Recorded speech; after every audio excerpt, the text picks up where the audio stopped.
start. Do we have anybody at home? We do. Okay. Want me to start it? I'll read the Yeah. intro. Thank you, Mr. Chairman. Good evening, everyone. This is the Municipal Regulations Committee public hearing for Monday, March 24th, 2025. It is now 7:04 p.m. It's a public hearing. It's in person and virtual meeting, which means online.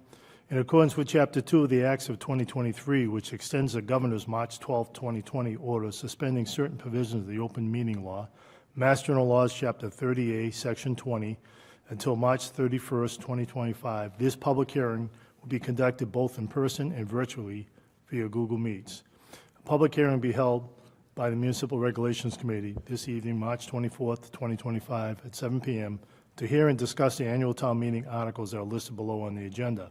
This meeting may be recorded and may be broadcasted live over SMAC, which can be found at stoughtontv.com, and/or recorded for later broadcast and internet access. To participate in the public hearing with Google Meets, there's a URL on the agenda. To join the public hearing by phone, it's 585-532-5425, and the PIN is 715-679-975#. Mr. Chairman, I'm going to turn it back over to you. Okay. So I'll call this public meeting of the Municipal Regulations Committee to order. So let's start with the Pledge of Allegiance. If everybody will stand, please. Pledge of Allegiance to the flag of the United States of America and to the republic for which it stands, one nation, under God, indivisible, with liberty and justice for all. Thank you. And thank you to our terrific town moderator for introducing the meeting. You're welcome, sir. You should take, as you know, take attendance. Yes, I was just about to do that. Don't rush me. I'm sorry. I apologize, Mr. Chairman. All right, let's take attendance. Robert Desmond? Here. Hi, Robert. Brian Butler? John Rock? Here. David Billow? Here. Peter Machula? Here. Matthew Medina? Here. Marina Ryance? Right here. Ryance? Yes, you're correct. Thank you. I'm right here. Okay, hi, welcome. Hello. Thank you. Michael Hardman.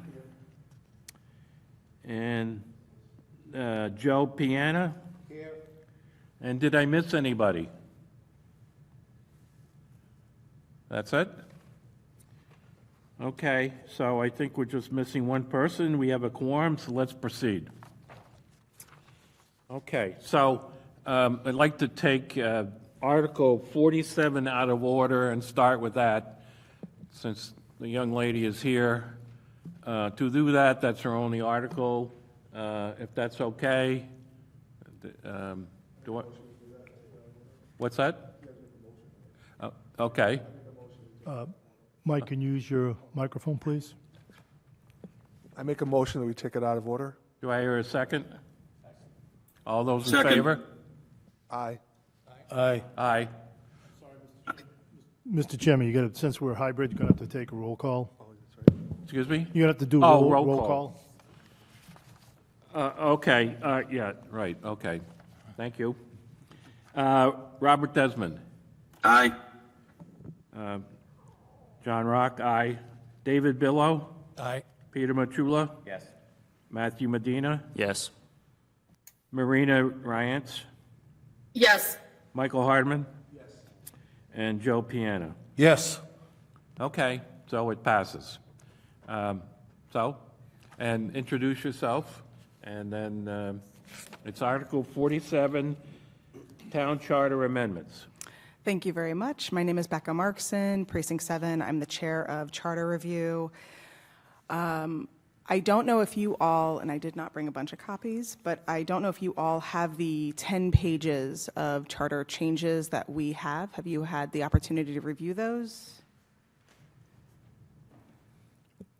They do have copies of the Okay. warrant. It's in the warrant, correct? It's in the back.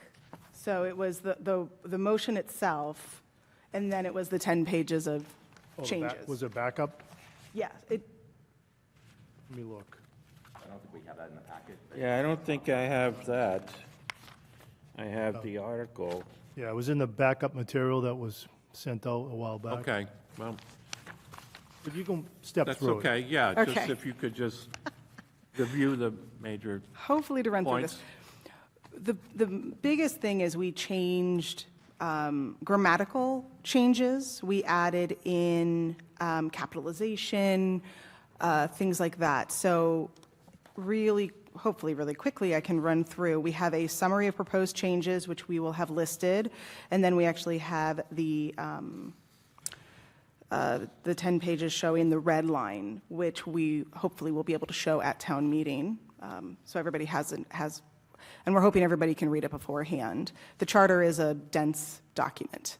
So on Article 1, we are striking the word inhabitants of the in 1-1. In 1-2, we're capitalizing, and in 1-4, we're capitalizing. So those are the only changes in Article 1. And just to give some backup, we have been talking about these changes in committee for about 2 years. So this has been a very methodical process. In Article 4, we are making 8 changes. So Article 4 is, the big change we're making here is intent. We are adding in language that is not there already.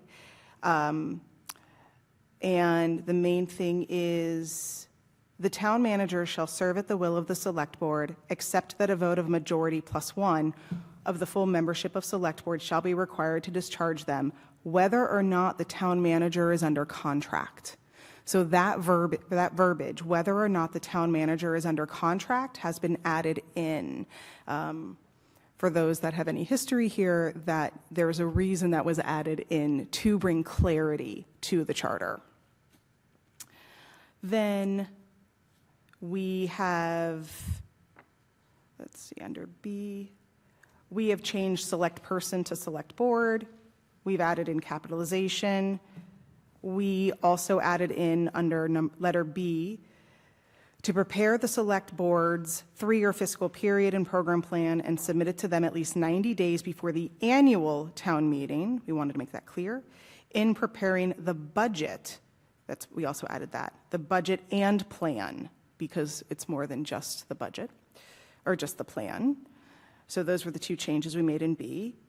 And then in E, we added in a grammatical change to keep full and complete records of the doings of their office, to render reports as often as may be required by the select board, and annually or more often, because sometimes it's more than once. Under F, to prepare an estimate in writing of the probable amount of revenue and expenses. That's the change we made in F. And then also, down a little bit, we added in inserting the school department budget as prepared by the school committee. We wanted to definitely show that the change is that the school committee prepares their budget to be added into the town budget. So with these, we're just really trying to add in clarification. If it helps, I'm sorry to interrupt you, Becca. I finally was able, I'm a little rusty bringing it up, but sharing it on the screen. There is, if you can see the screen. It's Thank on you. the screen now. Thank you. Sorry it took me so long. That's okay. What section are you at, or what article? So we're still under Article 4, number G. Article 4. Article 1, Article 4, there we go. G, There we got go. it. Perfect, thank you. To keep in repair all town buildings. So we took out town library and other, we just made it all. In H, this tells you how old it is, it talks about books. To purchase all supplies for every department of the town except for the school department. We took out books, we're adding in school department because they do their own procurements. And then in K, to examine or cause to be examined with or without notice the affairs of any division, board, commission, we added those in, or department under their control. And then we also changed books and papers to records. And then in C4-3, absence of town manager, we changed the word less to fewer.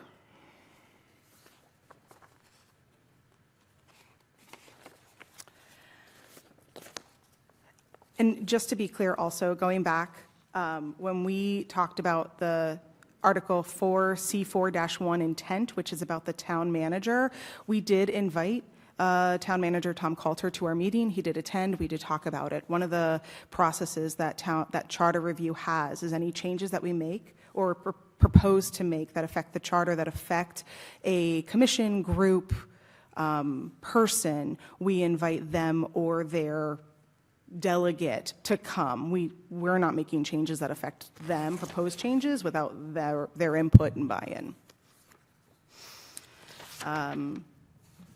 Article 7, C7-1, second paragraph, the select board may call a special town meeting at any time. The warrant for special town meeting will remain open for article submission. We wanted to be clear with that. And then we also added, the select board shall post that the warrant is open for article submission and post the closing date. So we just added in more clarification to an already existing process. If you scroll down a little bit, C7-3, we capitalized moderator, capitalized town meeting. C7-4 for the deputy town moderator, instead of be a member, we said they shall serve as a member of the Rules Committee. Again, just trying to do some grammatical changes there. C7-5, town meeting representatives shall be elected for a term up to 3 years. Again, it's already happening. We just wanted to be more clear in the charter with that. I know, riveting stuff, isn't it? And we did this a lot. And then we also added up to 3 years in that same paragraph down on the next page. So for C7-6.1, we capitalized town meeting representatives, town clerk, representative, town meeting representative. So in C7-6.1, we just did punctuation and capitalization. Did the same thing in C7-6.2. And then the big change, Bob, if you scroll down, the big change you're going to see in C7-11, this is not a change, this is a restructuring to current process. We realize that the order of business for organizational town meeting that we currently do as a body does not match what's in the charter. And it doesn't make sense what's written in the charter.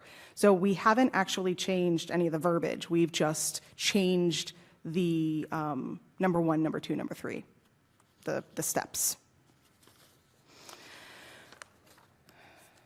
Then in just to keep scrolling, in C7-12, we took out the but may receive reimbursement because nobody's getting reimbursed for town meeting reps. Town meeting reps are volunteer only. In C7-13, non-voting members of town meeting, we did add the town accountant. And then we also added verbiage, if they are not an elected town meeting representative. Again, wanted to add clarity to that. The other change that might surprise some people, again, this was more for clarification than anything else, to scroll down to C-14B. The moderator shall appoint 3 people each year for 3-year terms. We really just tried to clean up that language to make it more understandable. We also added 9 cumulative years, again, for clarification. And then any member of the committee who shall be elected to town office or appointed to a committee or board. Again, there's a difference between elected and appointed, and we had to make that clear. Shall cease to be a member of the committee. We added that in. And then we also added in a member who is no longer a resident of the town shall cease to be a member of the committee. Again, clarification. Then we capitalized moderator. And then looks like 2 paragraphs down, we took out the approximate tax rate based on such recommendations. It was not necessary. So, and then if we keep going, we go down to, where are we? 7 dash, we're down into the committees.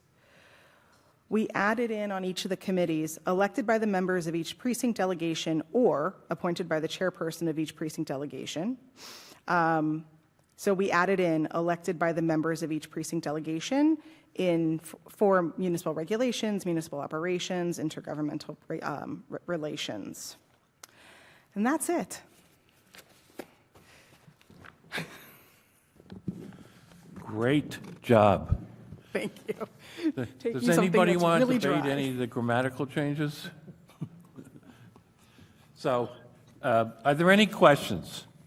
Could you just review the town manager section that you spoke about, but Bob didn't have it up on the screen at that time? Sure. Thank you, appreciate it. So that's Article 4. Is that, could you just identify yourself, please, for the public? Sure. This is Bob Desmond. Thank you. Thank you. It's Article 4, C-1.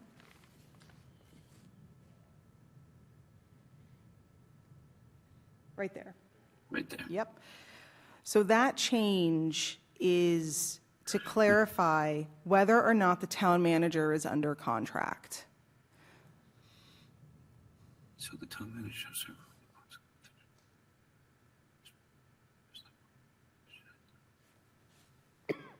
Okay, thank you. Okay. Are there any other questions?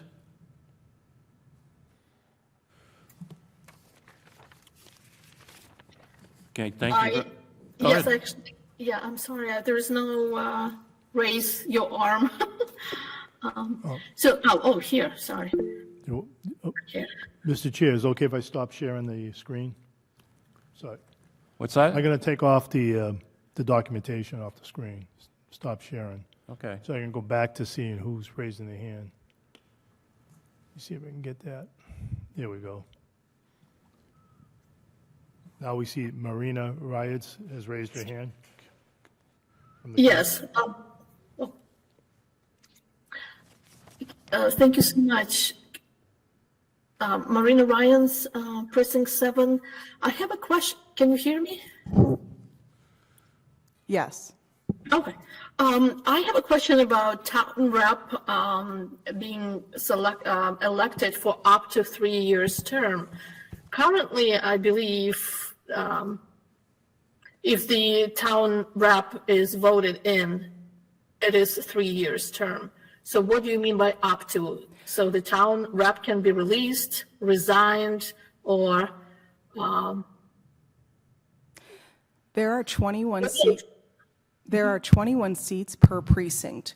So every year, if all goes perfectly, you only have 7 open seats for the 7 people who are up after their 3 years. But during the course of those 3 years, somebody could move, which means they're no longer a town meeting rep. They could resign, which means they're no longer a town meeting rep.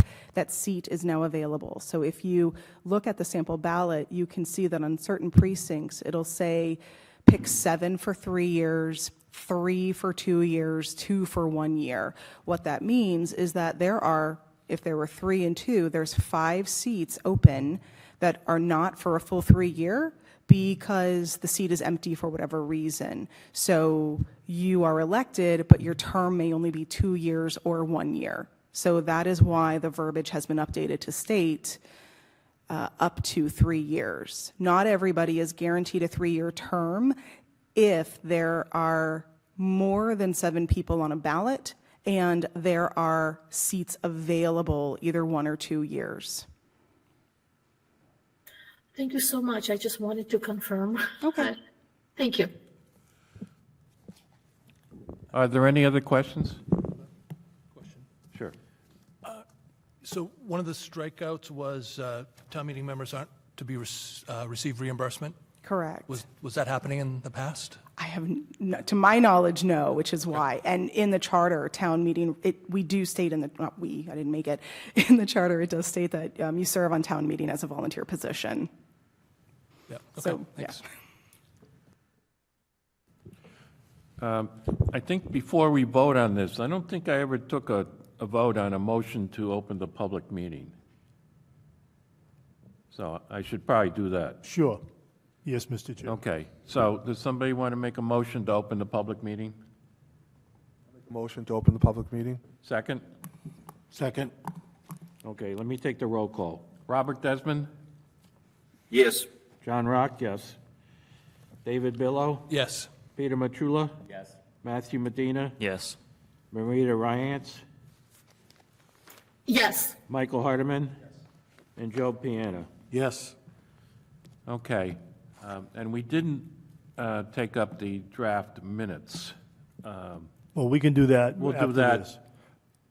At the After. end or after we vote on this? Well, we're not going to, I would recommend, Mr. Chair, that you vote at the end of, after you close the public hearing, after you heard all the articles. Okay, then vote on them? Vote, yeah, once you close the public hearing, after you Okay. hear all the articles on the list, then you Okay. close the public hearing, then you can discuss the articles. Mr. Chair, I also would recommend that you, if you ask the committee members for any questions, that you now ask the public for any questions, both in the hall and then online, in case anybody's online from the public. Thank you. This is why I love you. Love you, love you I right forget back. after 6 months what the hell I'm doing. So, okay, the public, are there any questions from the public?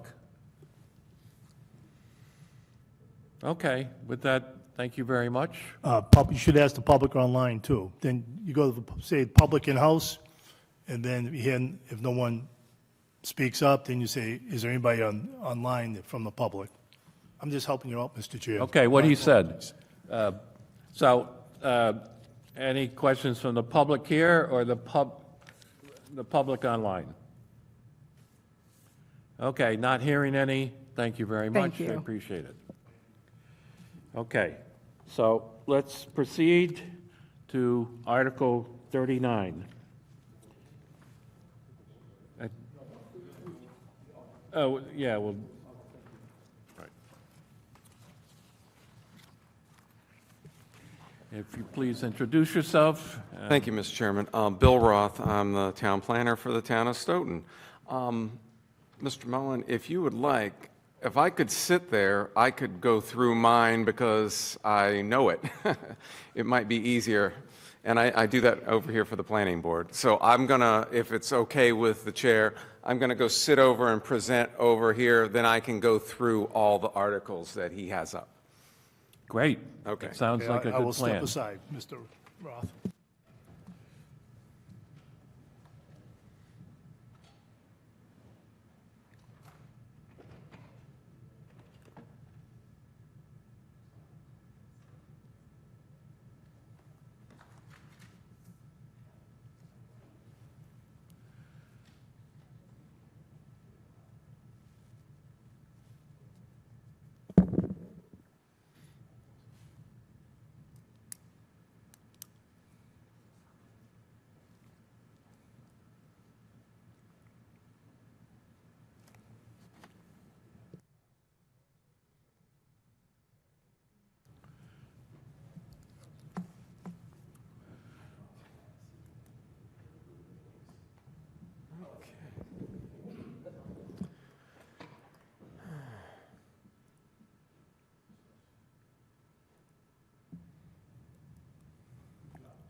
Okay, can everyone online also see the articles? Yes.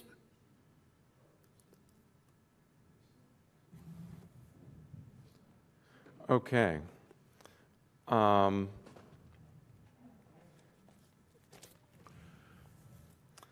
The first article is Article 39. I'll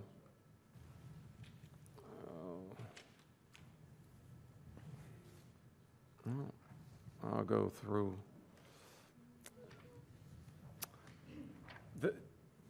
During last year, town meeting approved a new zoning for the I-2, which is the second industrial zone by Campanelli. When the Attorney General, they review it and they can approve it, they can disapprove certain things. During their review, they disapproved 2 items within our use table. I carried over the no in 2 categories in the bylaw. I carried over 2 no's, and they are actually protected uses. And so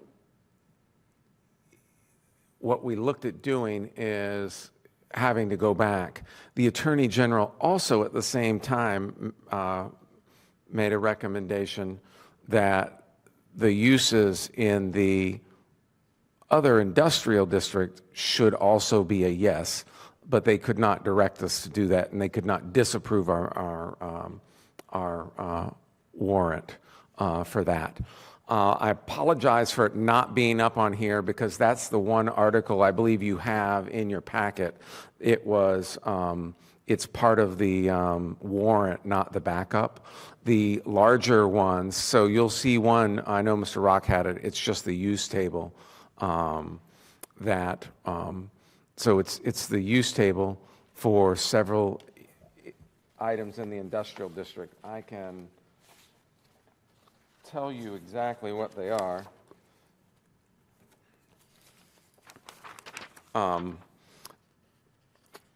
There are several uses.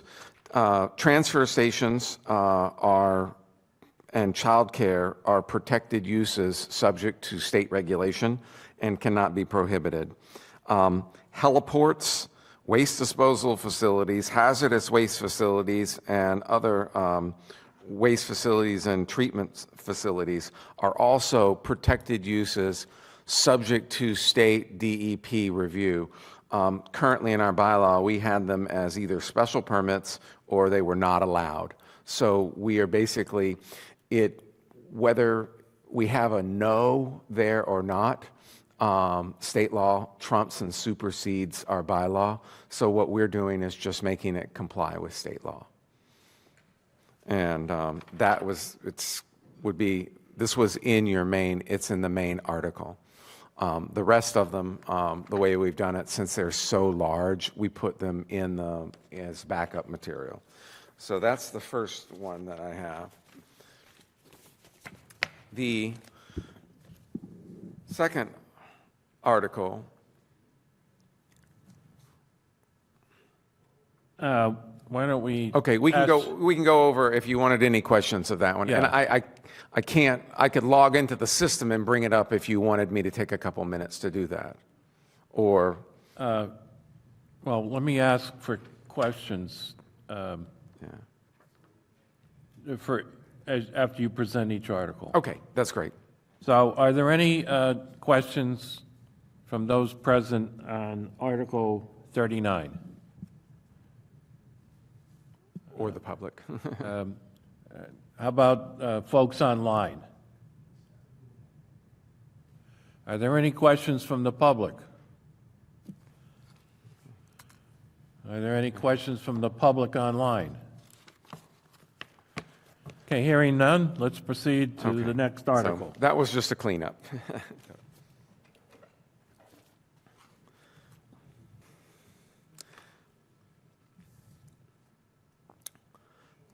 So it's Article 40, floodplain, aquifer protection, and wetland bylaw amendments. Yes. Now, this is a little bit more of a longer article. As it's written, it's to change certain sections of the floodplain, aquifer protection, and wetlands bylaw. There's items A, B, C, and D, and they're to be considered separate So the first item, A, which you can see, is to change the dimensional and regulation use table. The only change in the use table is that we are adding a footnote, footnote 12, that clarifies that the portion of any lot that's delineated wetland areas may be used to meet the upland area requirement, but it's a 25% maximum. So what we're doing is we do not wish somebody to try to create a lot that's 100% wetlands. Only 75% of any new lot created needs to be 75% upland and only 25% wetland. So that's one of the things that we're doing. And that came out of a definition that's when we decided to look at removing the zoning wetland article. And then also, part of Section A is under special requirements. Several years ago, town meeting approved a stormwater management bylaw, Chapter 159. When we did that, we should have referenced it in our zoning that the stormwater management needs to meet the subdivisions of the subdivision regulations and the planning board, as well as stormwater and the rules and regulations of stormwater. So this is a house cleaning. So when we passed a general bylaw for stormwater, we should have referenced that's what we're going to use for site plan review and within our zoning. So that's what that section is doing. It's just to reference what that is. And that is the Section A of Article 40. Do you have anyone have any questions on that?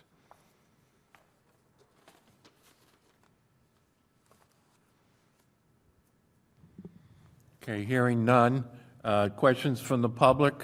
You should ask for the, Mr. Chair. He's going to ask for online in a minute. Oh, is he? Okay. He will. You want to go back to the screen so we can see if anybody raises their hand? Is that possible? Yeah, I can go back. Sorry. Are there any questions from committee members online? Questions from the public? Questions from the public online? Okay. Go ahead. Somebody had their hand raised? Oh, yeah, all right. You need to press the microphone, Green. Karen Clip, Precinct 8, Hi, Karen. 53 Pratt's Court. If I'm hearing you correctly, you're weakening the wetland laws? No, we're not. You're allowing them to encroach more into the wetlands? No, we're not. No? You're allowing them to, What we're doing, going with percentages, you're weakening. what we're doing with this section right here that I have up online is that we are actually strengthening the use table and the dimensional requirements to say that if anyone wishes to create a new lot, that you cannot create a lot that has, to meet the lot requirement, if, say, we have a requirement, there's 50,000 square feet, to meet that lot requirement, 75% of that lot needs to be upland. So you cannot create lots that are predominantly wetlands. Okay, That's what we're doing. thank you. Thank you very much. Any other questions? Okay. Okay, with that, we'll move on. Item B of the article is Aquifer Protection Overlay District. Our current Aquifer Protection Overlay District is based on a 1993, what they call Camp Dresser and McGee. We engineer. It's kind of really was kind of ahead of its time. And they have the wellhead protections, zones 1, 2, and then there's this zone 3A. We have a map. It was done in 1993. It was adopted, and there were some basic language regarding what was protected. What we've done is this bylaw will be removing the and eliminating the use of that 1993 map. It is out of date. It is based on old data. And then what we are doing is we were replacing literally the bylaw with the aquifer protection recommended bylaws by Mass DEP. We are adopting the Mass DEP wellhead protection zones 1 and 2, and we are actually increasing the regulations and further protecting the aquifer. And as you can see, regulated uses, we're adding all of these uses that were, never regulated. So this is to basically comply with Mass DEP aquifer protection. Our current bylaw was prior to that and was, based on a study that we must have commandeered in 1993. So this is in essence what we're looking at doing. The bylaw has actually gotten a lot bigger. But it's in compliance with Mass DEP. In addition, I have met with the Board of Health, who regulates certain things within wellhead protections like septic systems. They recommended, they had no objections to this. In fact, their bylaw, their regulations is, they regulated everything per Mass DEP. And they actually didn't know that there was a 1993 map that we used. So we're, catching up and complying with state law. Thank you. Are there any questions from members of the committee present? Are there any questions from committee members online? Are there any questions or comments from the public here at the meeting? Questions or comments from the public online? Hearing none, we'll proceed. Item C. Back in the early 1970s, actually, Select Board member Mr. Gito told me this when I met with him to go over these. We actually have 2 wetlands bylaws in the town of Stoughton. We'll be discussing one a little bit later that complies with state law and is what they call is in town code chapters 191, and that will be discussed a little bit later. We also, prior to the Wetlands Protection Act and prior to the town adopting the Conservation Wetlands Bylaw, we had wetlands in zoning. So what this article is doing is that this is it's in conflict with state law, and it's in conflict in certain areas with our wetlands bylaw, which is town code chapter 191. So we are recommending to remove the wetlands bylaw, the wetlands zoning bylaw in its entirety. It's actually administered by the Zoning Board of Appeals, not the Conservation Commission. So when we adopted Chapter 191, when the Conservation Commission adopted that and put it into law and to comply with the Wetlands Protection Act, this should have been removed, and it was an oversight. No one uses it. And it's been in conflict. So when we looked at it, we looked at removing it. We are not weakening our wetlands. We're not weakening any wetlands protection in the town. What we're doing is we're cleaning up something that should have been done. This actually predated any of that. Once, as I said, once the Wetlands Protection Act was approved by the state, which allows conservation commissions to adopt rules and regulations, which we did, and is approved by town meeting through the through town code chapter 191. This should have been removed. So that's what we're looking at doing here. And I'm here to take any questions on that portion. Okay, any questions from members present? Go ahead, David. So did the zoning board ever act on those regulations, like recently, say, past 5 or 10 years, or? No, actually, they haven't. When I went and talked to them about it, several of the members, like Sherm, who's been on, probably since I was in kindergarten, no one's been doing that. We've been regulating wetlands through the Conservation Commission, the state wetlands bylaw, and our chapter 191. So. Thank you.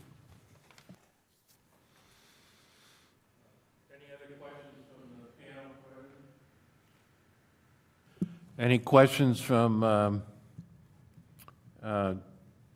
committee members online?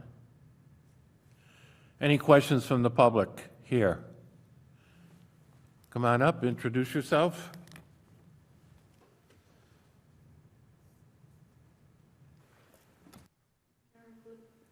Nope, you turned it off. Sir, the overlay map that we put on top of the zoning map, Okay, when you go to the building committee, when you go into the building department, the way we would, as a resident, I would go in and I would want to know where wetlands are. They take the map out and they'd flip another clear map over it, and it would show me where the wetlands were in my area that I had to avoid. Is that going to be altered? no, wetlands, well, we don't have any maps that we do any, must have been a long time ago. All of the. But no, it should still be in place, sir. It should still be in place. That's how, now they can do that graphic thing, but he still has a manual when you can do it. Oh, Jack does? Well, I've never seen it. I've been, my office is in the building. Is that going to be, is that map, those drawings or those areas going to be altered at all? Okay. Those are estimated wetlands, and those have been digitized, and that is what is on our GIS system. We rely on the GIS system. So it's still the same as what we used to see? Because the lands haven't changed. Correct, but you need to know that when you look at the maps, those were based on USGS maps. They were based on elevations. They were based on a lot of different things regarding wetlands.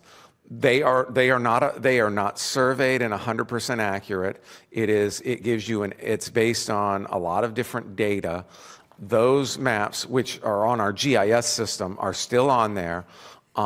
It gives you an indication that potentially there are wetlands there. This does not alter any maps because wetlands have to be flagged and surveyed at the time you wish to do something. Okay. The map is only used as a guide to say, you need to go to the Conservation Commission. So no maps are being changed with this. There's no map amendment. This is taking a zoning bylaw, eliminating it because it is superimposed on the Wetlands Protection Act and another bylaw that we have and should have been removed. It predates all of those.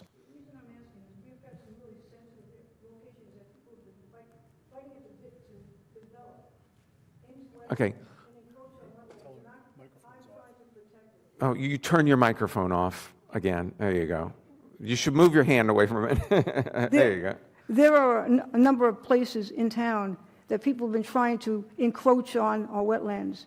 And I want to personally make sure that that doesn't change. This does not change. Taking this out of zoning doesn't change. Okay. Because guess what? The Conservation Commission doesn't even use this because they have the State Wetlands Protection Act and they have their wetlands bylaw, which is actually provides much more protection than this does. This was done in the 70s prior to all of that. I'm just making sure. I understand. Because it's a great question. I protect my area. Yeah. No one will not build in those wetlands while I'm alive. So. Thank you. Yeah. Thank you. Any other questions? Hearing none, let's proceed. Yeah. And by the way, it will make my zoning bylaw about 12 pages less. So are we moving to the next article? Yes, we are. Okay, I'm- Article 41.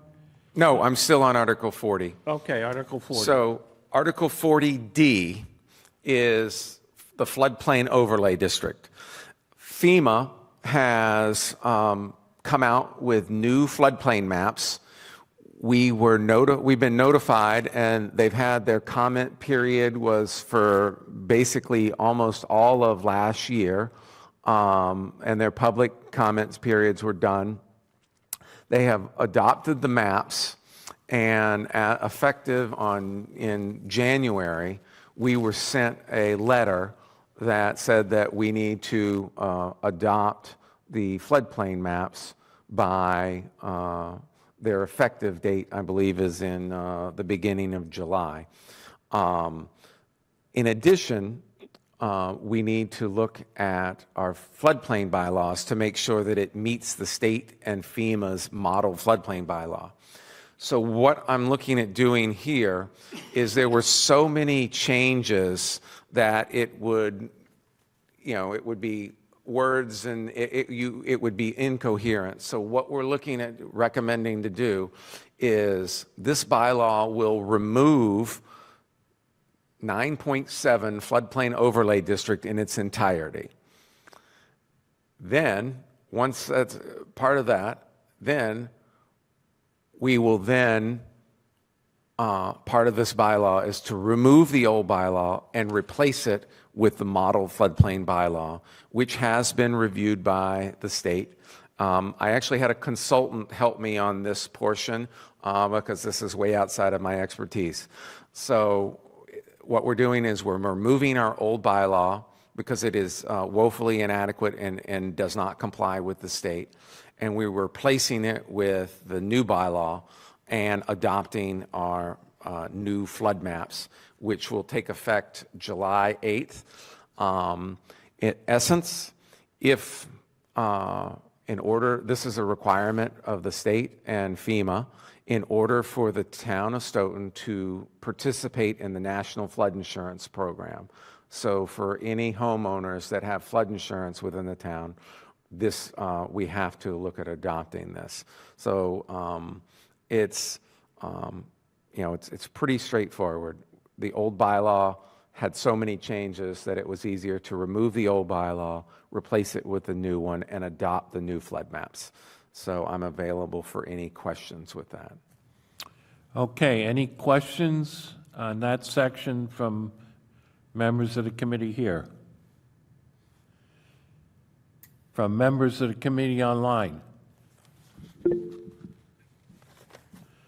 From members of the public here? From members of the public online? No, I'm looking.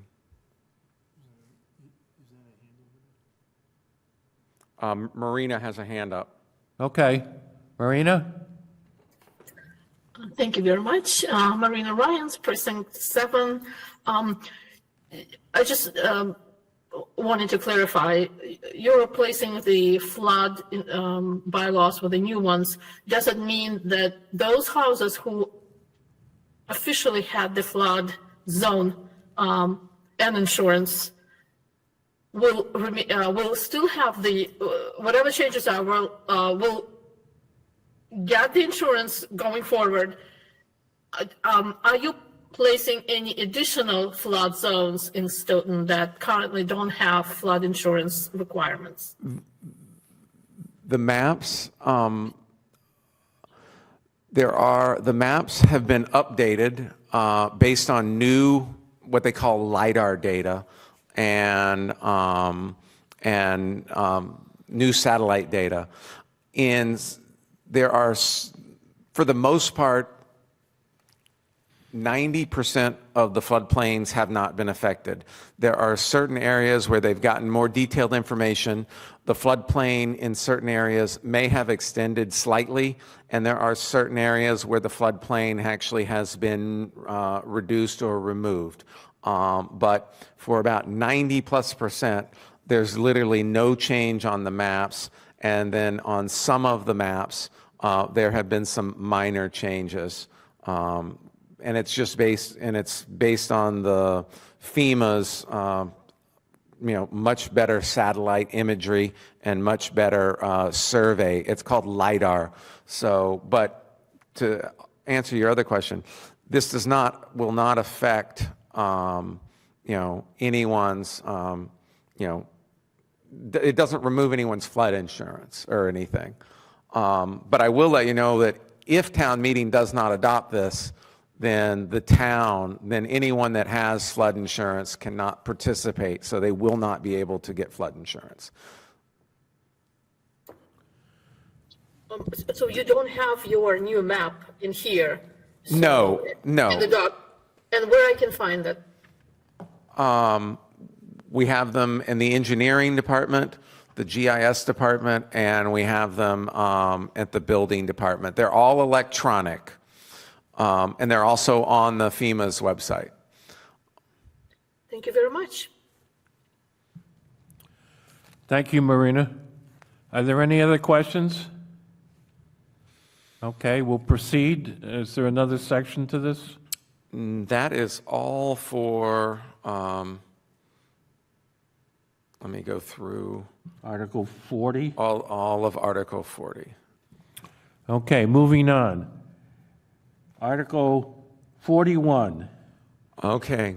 When I first got here, I came to town meeting and we had all of these little zoning map amendments where there's all these split zones, and we've been diligently over the last 3 town meetings bringing them in small batches to you. We have 3 more amendments. What I have on the screen, is it's figure map 1.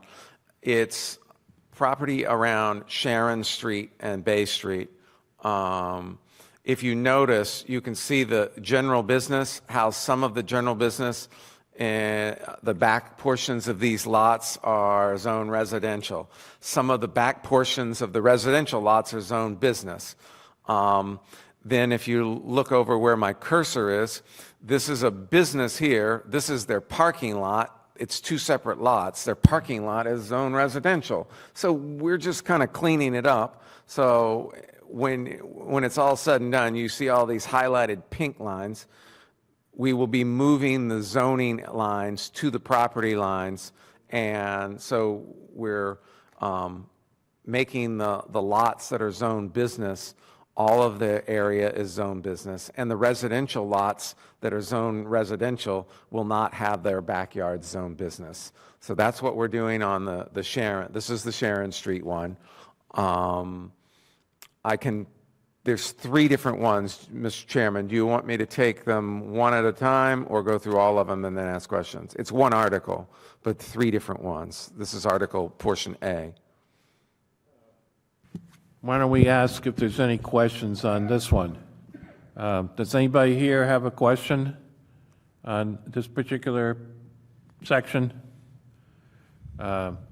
Any questions from people online? Public? Public online? Let's proceed. Okay. Figure 2. It's down on Phillip Street.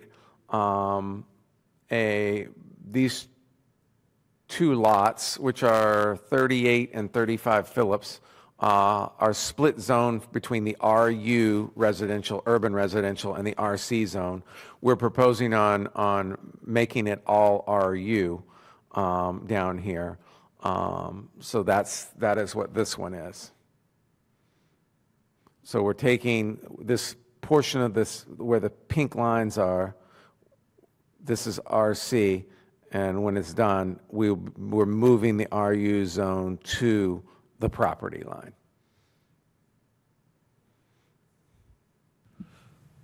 Any questions from people here?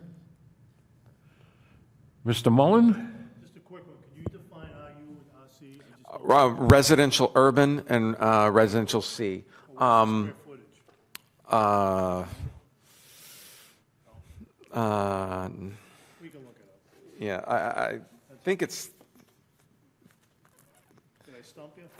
I think our urban is 35,000 square feet and the RC is 40,000 square feet. So, but it will not create any, these lots are still undersized and so they're non-conforming. So it will not allow them to divide their property.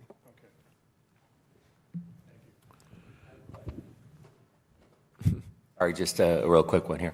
How does this happen, where you have a lot and then there's this arbitrary line through the lots that is a zoning difference? They're all over. Zoning is not an exact science, especially the zoning portion. A lot of the things that we do, and you'll see the general business, I can move back. If you've noticed, see how it's a consistent line? Yeah. They said, oh, we're going to rezone to general business the first 150 feet. Oh, okay. That's how they used to do it years ago. It was the first 200 feet. And you will see, this makes it clear. You can see this was probably the first, 150 feet along Sharon Street. Yeah. So, but things have changed. So we're trying to make it consistent and I've got a lot of these. I could do an article that had, about 30 or 40 of these, and I'd be run out of town meetings. So we're doing them 3 or 4 at a time. Gotcha. Thank you. And then the last one is, this is a spot zone of industrial on the corner of Park, 4th and 5th. And it's 720 Park and 17 4th Street. And this light area is zoned industrial. And it's an existing building. It's not in the best of shape. We do not wish to have any of the industrial uses next to all the residential. So what the 2 owners have requested, and the planning board agreed, is there's general business right on 5th Street. So we're going to bring the general business over and rezone the lots that were zoned industrial to general business. So it's a downzoning, more compatible uses. Due to the size, you could have small retail, you could have mixed-use development. Those are the types of uses that could go in there. There are certain industrial uses that you just don't want next to the residences. To answer the gentleman's question prior, the reason they probably zone this industrial is that was what they call it, the Twinkie building. Is it? That's what everyone calls it. Yeah, Okay, I don't know why it's called the Twinkie building, but it's called the Twinkie building. I thought it was Twinkie Making Factory, but I'm like, no, that's not true. But it was I think it was furniture manufacturing or something. And they just probably slapped the industrial district around it, and we have these all over. So now that industrial use isn't there, the person that owns it doesn't want to do that. This gives them greater flexibility and protects the neighborhood some too. So, Thank you. Are there any questions from members of the committee here? Members of the committee online? The public here? Public online? Hearing none, let's proceed. Is that it for that article? yes, sir. Okay. Let's go to Article 42, zoning bylaw, accessory dwelling units by law. Yes. The governor this past summer passed in their economic development bill, passed several laws. One was they are allowing accessory dwelling units as of right if they meet certain criteria. They've given us time to actually the bylaw, the state law took effect in February, and most of us are scrambling to look at bylaws. So this bylaw is a brand new bylaw, and what we're looking at doing is the way the town used to do it was temporary additional living area. That was kind of how we did mother-in-law apartments, in essence. State law now says that you have to allow accessory dwelling units in any zoning district where single-family residential is permitted which is permitted or allowed as a special permit. We allow it in our residential districts. We do not allow it in our multifamily, business, or industrial. So we will be allowing accessory dwelling units. Essentially, does everyone know what an accessory dwelling unit is? I'll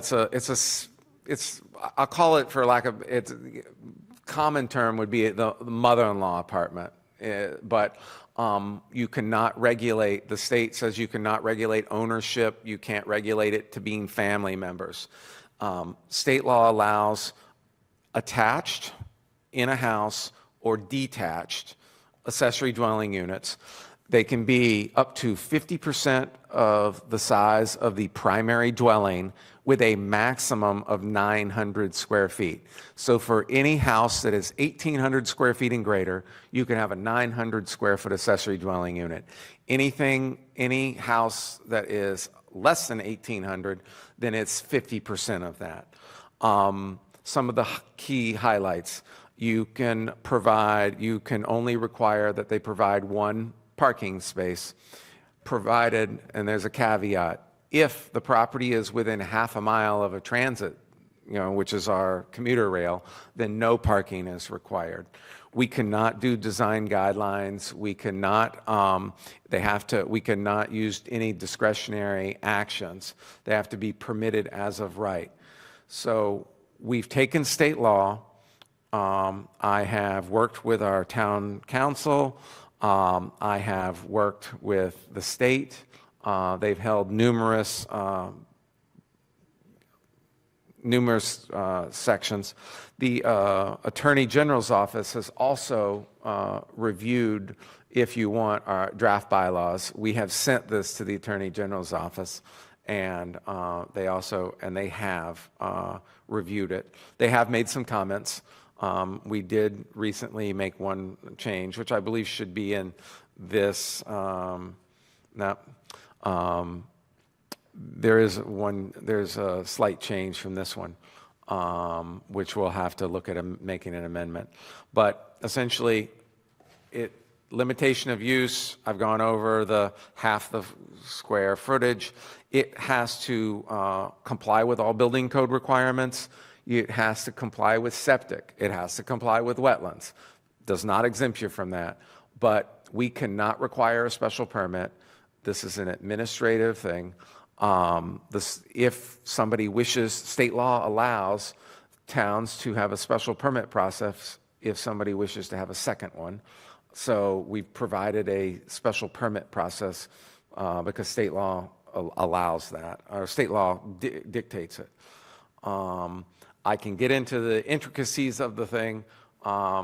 We've talked about some of the exterior appearance on where a lot of that is. They can have stairwells. They can be on the side. They have to have, it's the discretion. They do not need separate meters or separate water services. They can. Some jurisdictions, that's more if, depending on the location and size, whether the water department will want them to do a separate service or not. And then also, there are a host of definitions which are all within state law. So that is the accessory dwelling unit bylaw. One of the things that we did do is our accessory structures, like a shed, can be 5 feet from the side and the rear. We, in this bylaw, the planning board is looking at the detached accessory dwelling can be 10 feet from the side and 15 feet from the rear. The single-family zone for the principal dwelling is 20 feet side and 30 to 40 feet, depending on the zone. Most of the residential zones have a 30-foot rear setback. So the planning board for the smaller detached ones went in between. They didn't want it 5 feet like a shed, And plus, there's building code requirements. If you build 5 feet from the property line, firewalls and no windows, and it's problematic. So that's one of the things. And then it has to be 10 feet from the principal dwelling. That's a building code requirement. So it still has to meet all the building, fire codes, septic or sewer, and those sorts of things. This just provides a framework for us to look at reviewing them. And it's done administratively through the building permit process, which every building permit for these is reviewed by engineering, planning, and building. Okay, thank you. I do have a question. Is this mainly, I'm John Rock. Is this mainly to comply with state regulations? Is that the major? This is 100% to comply with state. If we don't do this, then they're allowed no matter what, and your guidance is strictly the state law and the CMRs that were enacted.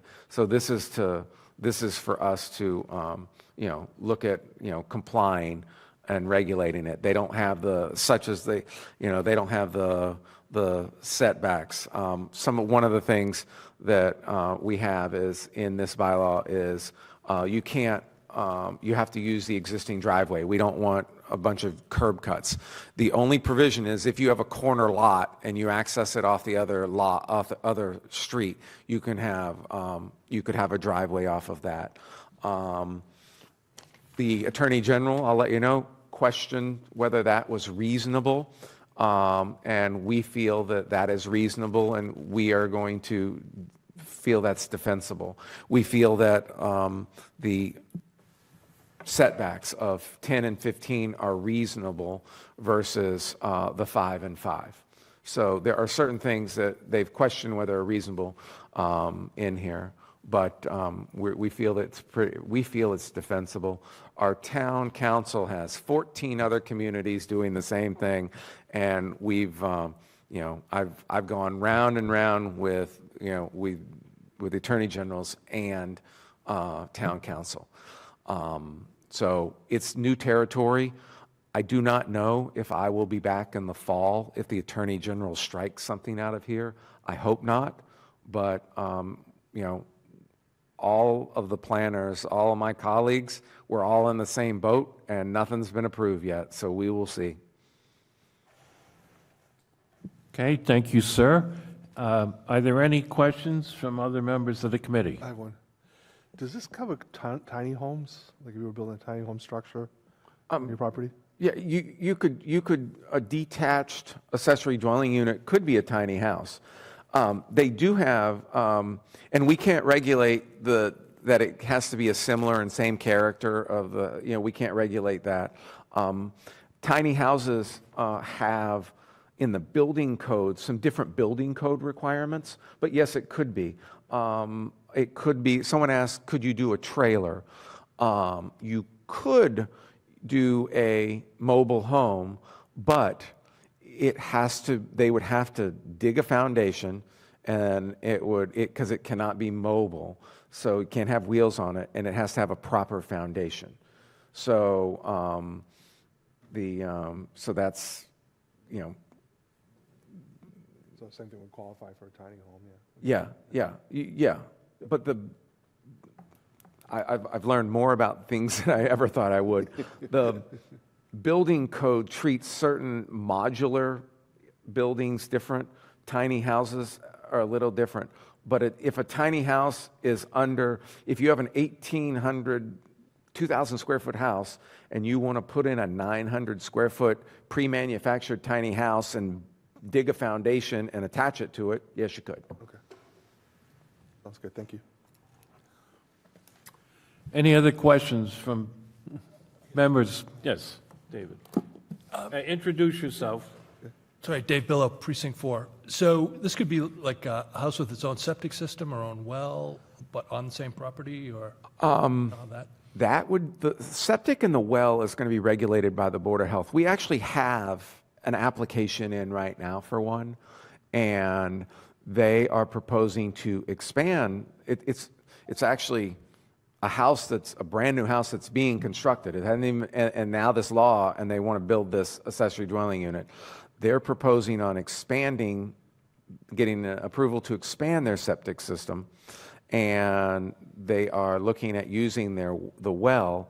The plans are that the water goes from the well to the main house, and then there's a water line that goes from the main house to the accessory dwelling unit. But, wells have to be a certain distance apart, and so it still has to comply, like the one we're reviewing. If they can't meet their septic requirement and their well requirement, then they can't get approved. So, yes. Okay. It could. Any other questions from the committee present? Questions from the committee online?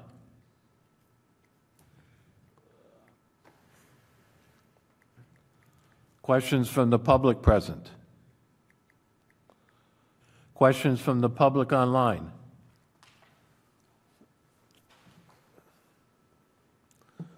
Hearing none, let's proceed to the next article.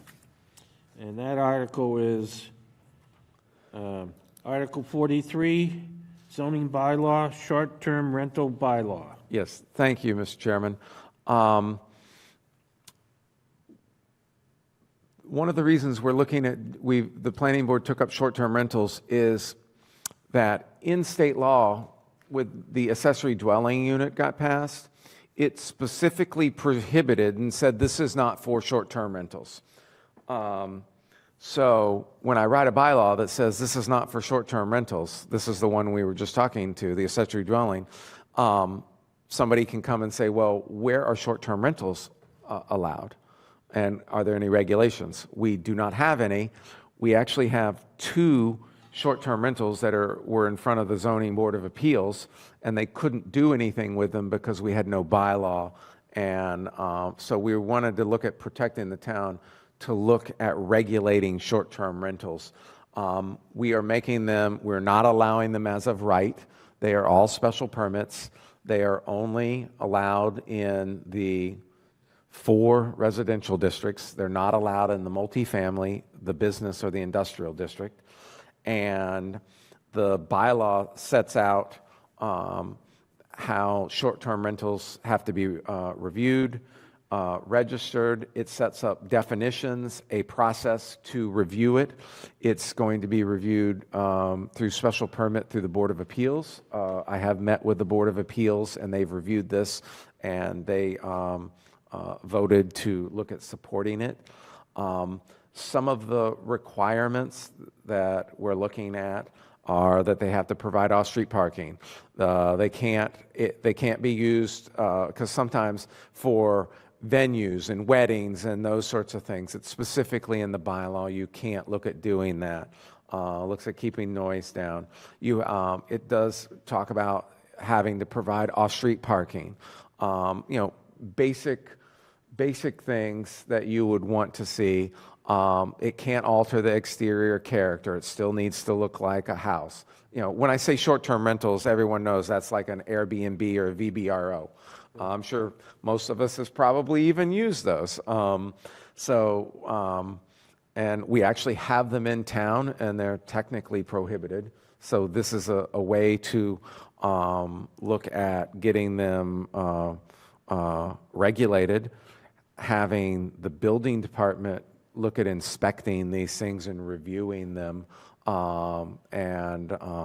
The building commissioner is all for this because, this will give him some enforcement powers from a building code standpoint to look at getting these in and reviewing them. It does, since it's a whole new section, we talk about application requirements, what's not eligible, what is eligible, and then the definitions. And it talks about registration. One of the things that's interesting is normally a special permit is issued and it runs with the land. This runs with the owner. So if you, as a property owner, get a special permit to run the Airbnb, it's based on your application and how you're going to run it. If you sell the house, the special permit does not go with the house. It runs with the operator. So that's one of the keys. It's different. Most every other special permit or variance runs with the land. This does not. This runs with the owner, or it runs with the operator that gets the permit. And I could spend a lot more time, but we've been here for over an hour, so I'll shut up. Thank you. Are there any questions from members of the committee present? Michael, introduce yourself. No, you're not on. Okay, am I not? Okay, now I'm on. I have a question. We've had a problem with people renting the homes for weekend parties and things like that. Does that go into that category here, or is that something different? Would that fall into venue? If it met the definition of a short-term rental, I think I know what you're talking. Yeah, we talked about that a couple of years ago. Uh-huh. We talked about it before. Yeah, and I sit in the building department and code enforcement's there, and I know there is somebody's. I don't believe that the instance I think you're talking about is somebody owns their house and they're charging people to come for a party. That's not a short-term rental. People aren't renting the house. They're not renting the house to stay over the weekend. Basically, I'm an owner and I throw a party and I charge people. That is not. I think we're also having a problem with people renting their houses out for the long weekends, when I think originally we talked about that. Now, this would meet the definition. Okay. If they were renting their house out for a long weekend, that would be considered under the definition of a short-term rental. I can read you the definition. Short-term rental means any rental of all or part of a dwelling unit rented out for the use of advance reservation for a fee for a period not more than 31 consecutive days, excluding hotel licenses under Mass General law. And then I kind of get into all the Mass General law. Okay. So that's where that is. Okay. So, thank you. Any other questions from members of the committee? David? Dave Billow, Precinct 4. So maybe just to follow up on that same question, on the table that is right above that definition section, is that still available? Yes. Can you say what the uses are that would be acceptable? They're all residential, but what type of residential are they? Single-family residential. It's the urban, the RU, RC, RB, and the RA. Those are the single-family residential zoning districts. So we don't allow residences in the business, industrial, or a single-family, or in the multifamily. So these are renting single-family homes. And the reason, we have somebody that created an Airbnb up off of Page Street in the industrial district. They took an old building and and we're like, well, it's not allowed. Even under this bylaw, it's not allowed. You didn't pull any permits,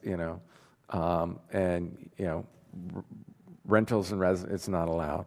So, Mr. Chairman, Marina has her hand up. Okay, yes, Marina. Thank you so much. Marina Ryans, Precinct 7. So if somebody rents for a short term, or even for a long term, and then doesn't rent, let's say it's not on a regular basis. So how would you know? And you're going to still charge the fees or whatever goes with it, correct? Okay. We are going to require a special permit for short-term rentals if somebody wishes to look at doing the VBRO or the Airbnb. Under state law, it's anything it's under 31 days. If you renting your house for greater than 31 days, then it's not considered a short-term rental. So Are you asking how we are going to know if people are doing this? Yes. So on a regular basis, I rented for 31 days, and then next month I didn't rent. The following months I didn't rent, so I didn't get any money, but licensing assumes paying fees, correct? No, we're not charging a licensing fee. We are going to look at requiring special permits, which is it's not a licensing fee. It's a land use decision that they will then get a special permit that they could be a short-term rental.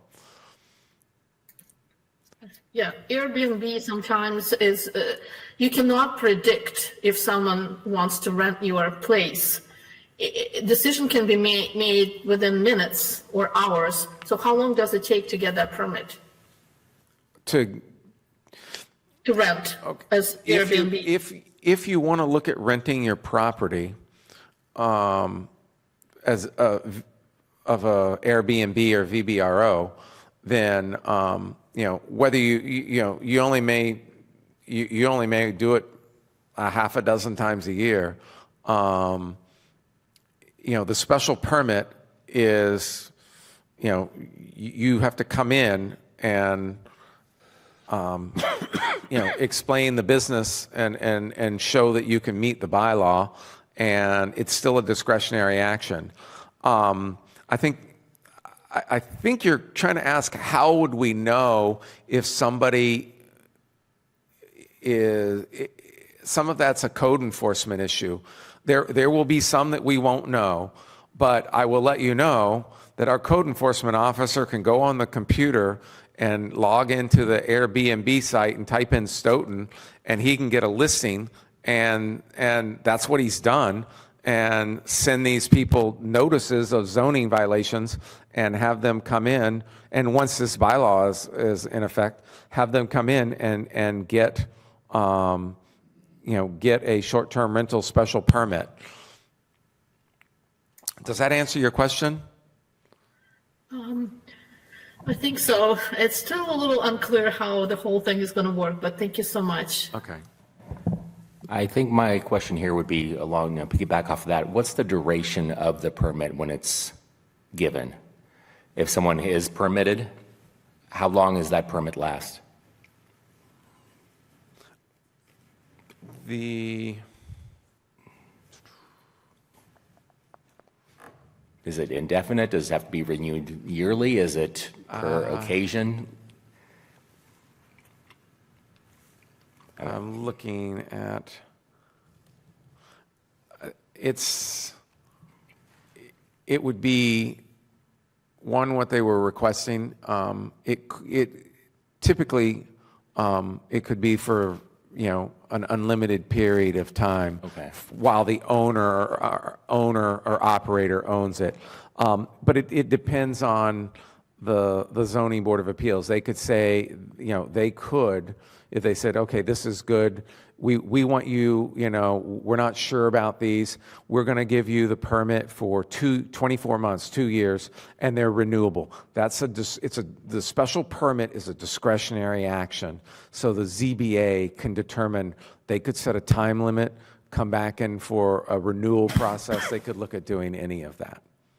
But it's a longer term. It's not just for a month or for, which I think is the what special, she was at. yes, Yeah. the special permit would be good. It would be good for whatever the zoning board of appeals determine. They could just say as a policy, say, we're going to do these for 2 years, and then you've got to come renew it. Thank you. Are there any other questions from members of the committee? Committee online? Public? Sir, come on up. Introduce yourself.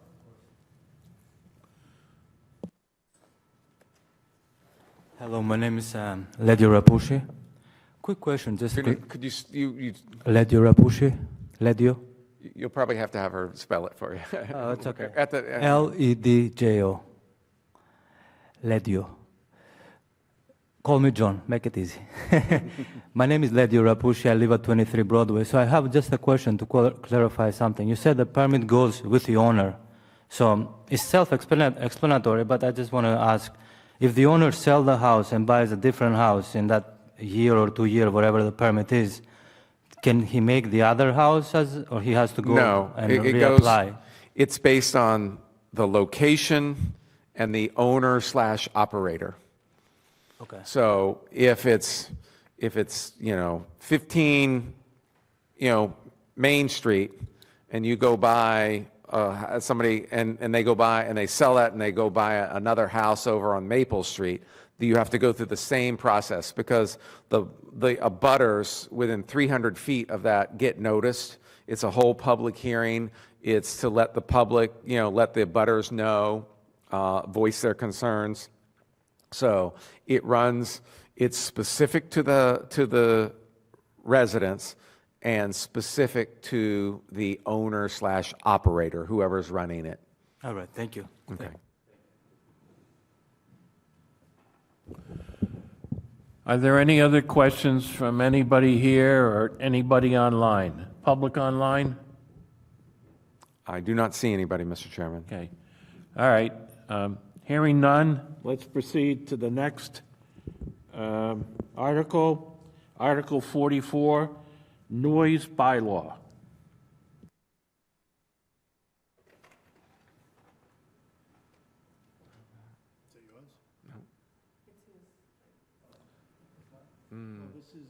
There's two of them, yeah. This is from the town side. Is this yeah. It's on the planning board. No, the noise bylaw is not Oh, from it the doesn't say planning anything, board. no, it It's from the says- select board and town council. Doesn't say anything. And it's, I think it's all listed here. You want to present it? I've read it a couple times. I think it's 44, Yeah, somewhere in there. yeah. Okay. Mind you, I did not write this as a select board, but I do know about it. I've read it a couple times. Rather ironic, I know the couple of speakers ago mentioned about people renting their houses out and all the noise and all those sorts of things. And I know the code enforcement officers in the same office I am. We work a lot together. And they had no way of enforcing, we didn't have a noise ordinance. So what the select board did is instructed and I think at the same time, somebody did a citizen's petition for quiet hour, which is later on in response to that. This is a more formal bylaw. It meets state law. It's been drafted by our legal counsel. And it's, from my reading it, and I've worked in 4 other jurisdictions in the Commonwealth, it's very similar to the other jurisdictions I worked in. It lays out, the noise injury, your electronic devices. It talks about leaf blowers, noise pollution.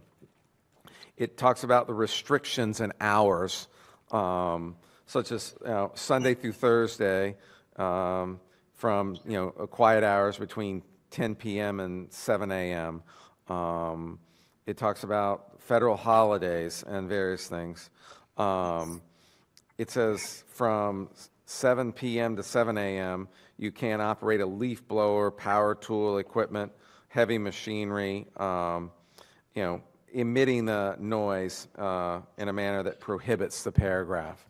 And then it sets forth fines, which the code enforcement officer didn't have.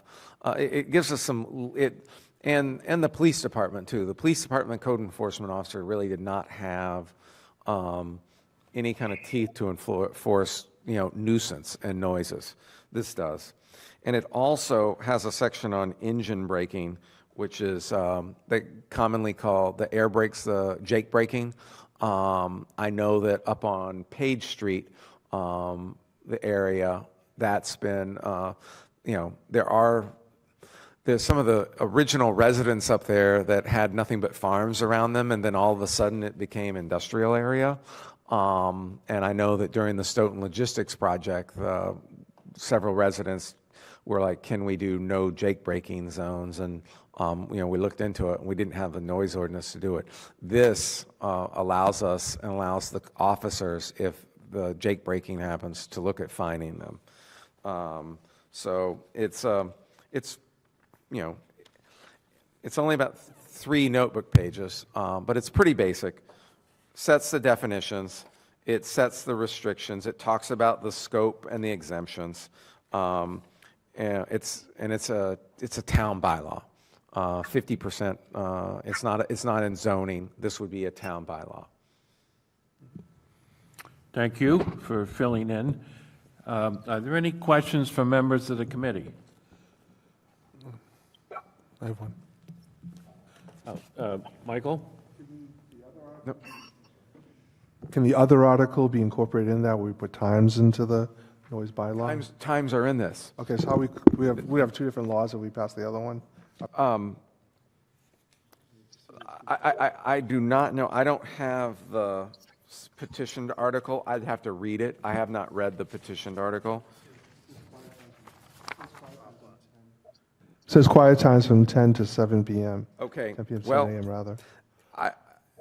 Whoever the petitioner of this article, I would, from my perspective, I would recommend that they would look at requesting this be withdrawn, because what they're talking about is expressly in this new bylaw.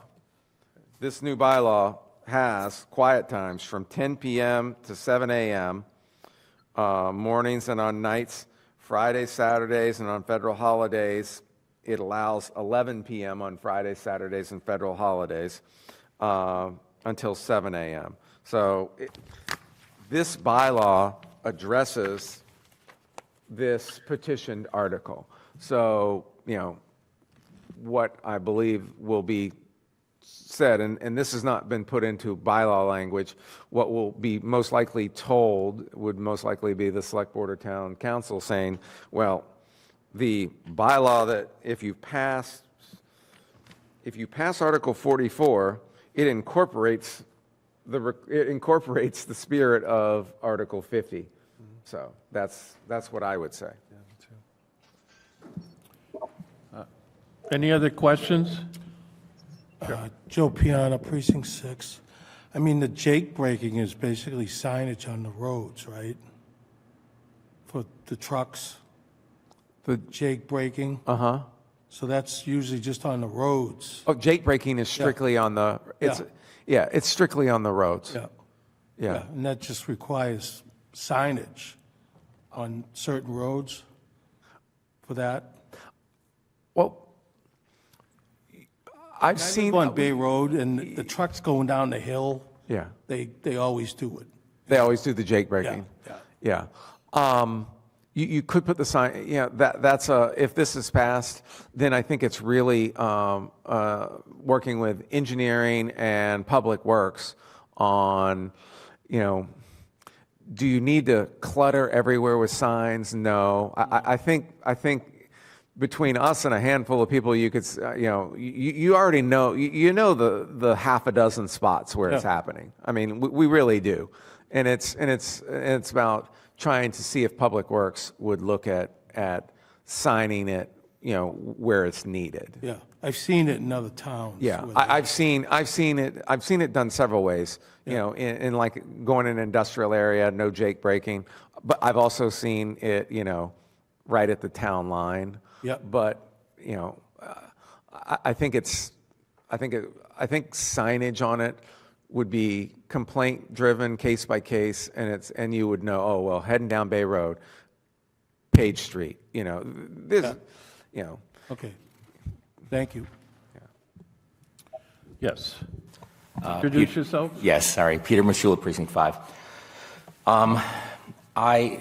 Thank you for representing the article here. I would have liked to have the author here to ask them a couple of questions, because I do have some, I'm curious about a few different things. The main one would be, what is the difference? So I understand the idea behind noise, having some teeth, having enforcement, being able to do that. Most places I've ever lived, it's been a 7 to 10 sort of idea with some exceptions on the weekends.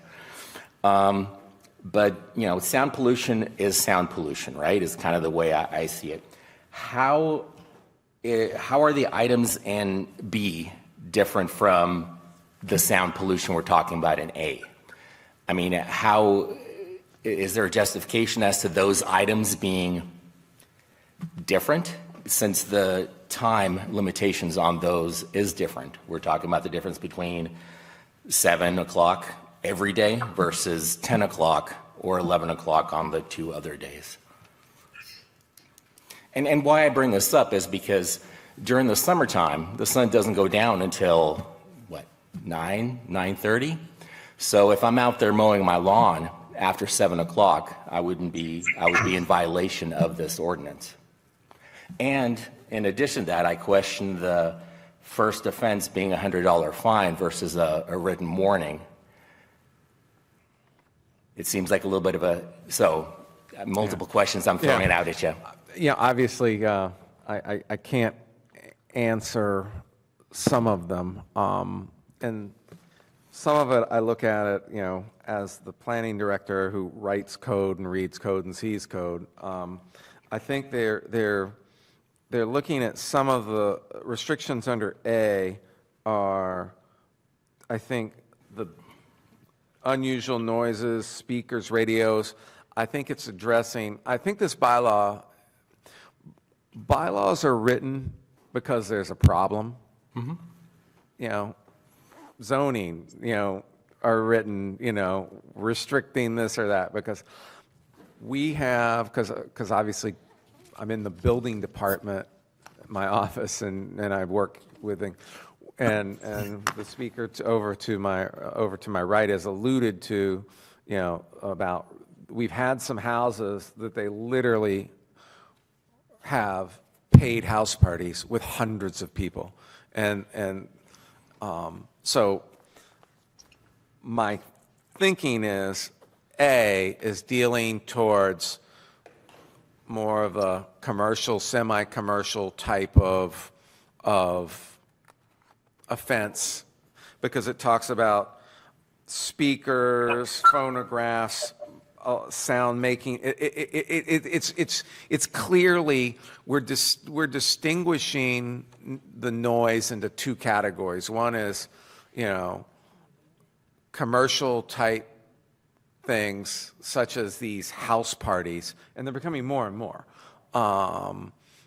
versus B, I look at is normal residential noise and things, and B is more about being a good neighbor, versus, that's my, I don't think it's when I'm reading it, would be my feeling, and obviously this is my opinion from somebody who reads and writes code all the time, is that that this bylaw is making is dealing with a specific differentiating noise into two different categories. One is the bands and the amplified music, and to deal with that, and then the other one is more typical what you would see of the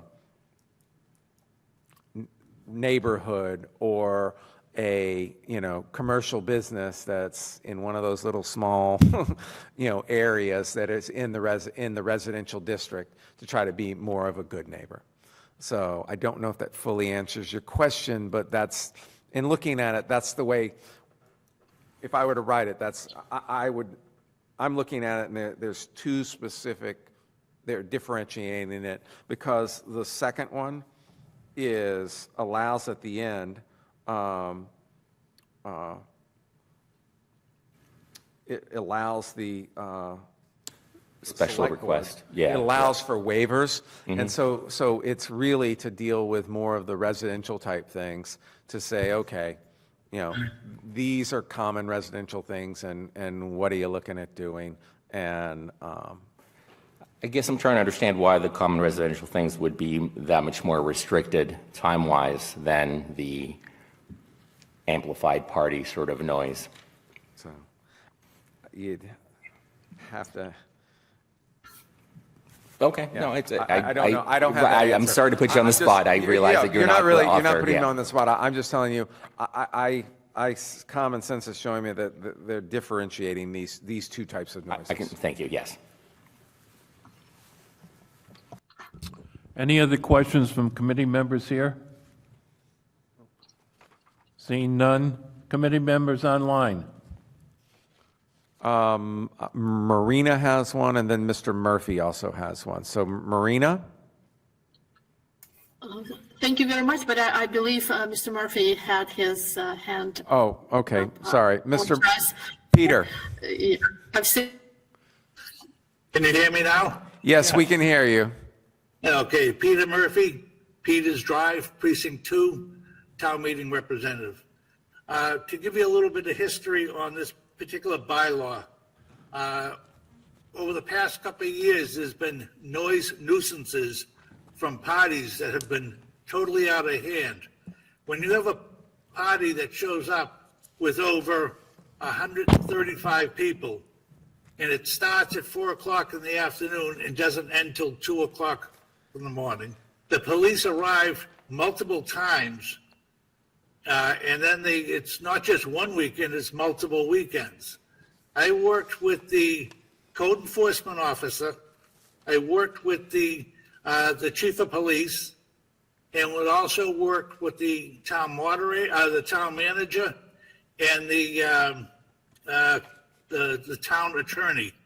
The town attorney went through this bit by bit by bit to make sure that this would stand up. And what it was is before this, there was no law or no bylaw in place. And when the police showed up on one particular party, they went to the officer said they couldn't break up the party because it had no teeth. All they could do is tell them, quiet down. Before the police hit the end of the street, the music was back up again. This is a bylaw that now has some teeth. It can now be enforced. And what happens is it's not just in my neighborhood, there's other neighborhoods throughout the town this is popping up. You may have seen something on the news during last summer. There was a couple that happened in Boston. So this has become a frequent thing. People they'll rent out their house, they set up, they serve alcohol, they're also charging people to get in, they serving food, and they have no permits, they have no health inspection or anything like that.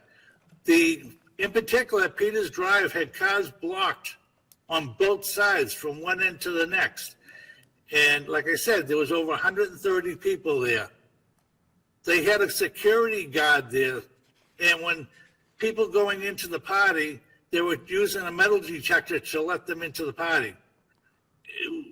What more can I say? This now gives the town some teeth. And it also makes the people that are having these parties be aware the town's not going to tolerate it. Thank you, Peter. By the way, Bill, you did a very good job presenting. Okay. Thank you, Peter. Marina? Thank you so much. I believe that this area needs a little work. So residential versus commercial needs to be revisited. I believe this amendment will put a lot of strains on commercial businesses. They do start early because they have a lot of clients and they do a lot of work like landscaping.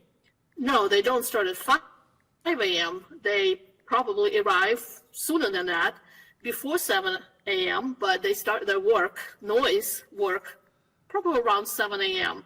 because they need to move to another area or to another client. Construction workers, yes, some trucks. So I believe, Stoughton does have a lot of businesses. Are we going to find those businesses? We're just going to ruin them right there. So I'm just a little concerned that businesses are going to be heavily involved and touched, and it's going to be difficult. And people are going to complain right and left, and poor police department, how many police we need in order to, you know, cover all the complaints people are going to be putting through the police. I think it's going to be crazy. We need to revisit this area and differentiate the residential party time, reckless party people versus commercial. We need to be careful. Thank you. Thank you, Marina. So we have another question, Peter? Did you- Yeah, actually, oh, a little clarification as far as businesses. There are noise ordinances already in place for construction or anything like that are not allowed to start before 7 o'clock. And they do have to finish up by 7 p.m. at night. So that is already in place. Okay, thank you, Peter, for clarifying that. Are there any other questions? Sure, sir, come on up, introduce yourself.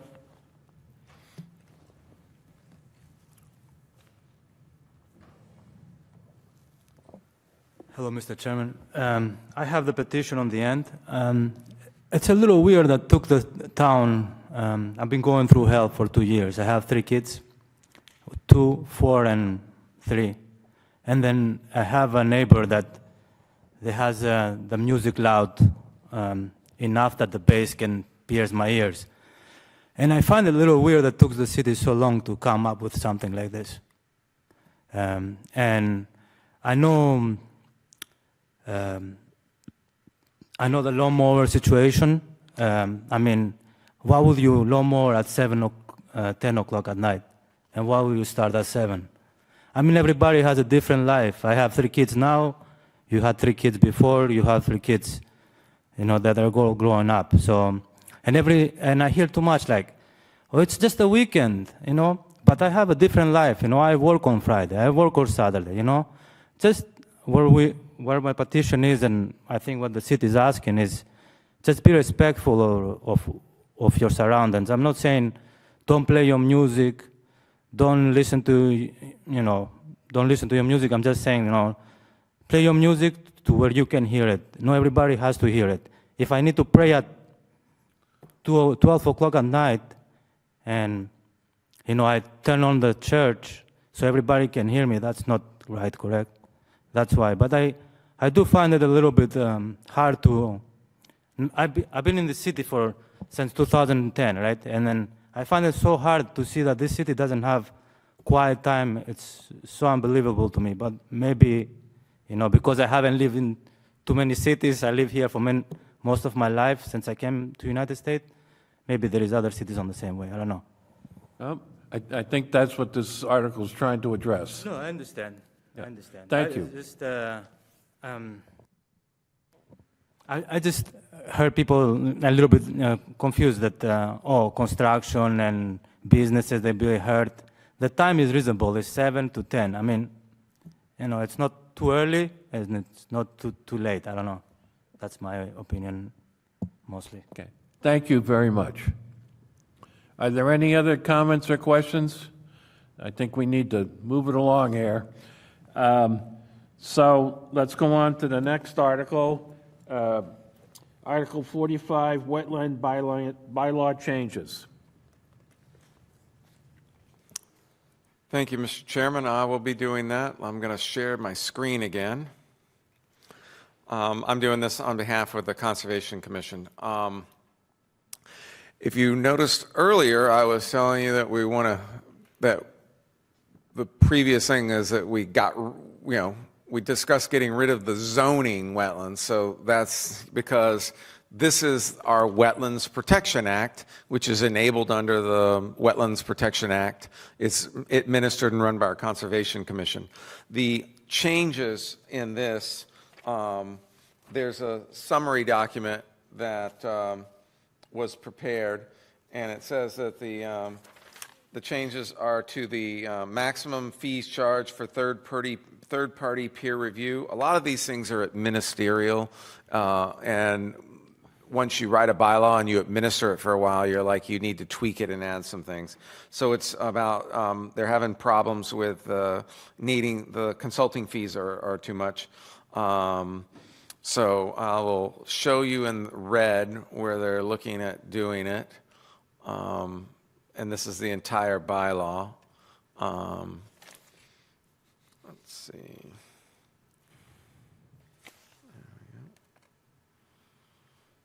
Page 191.7.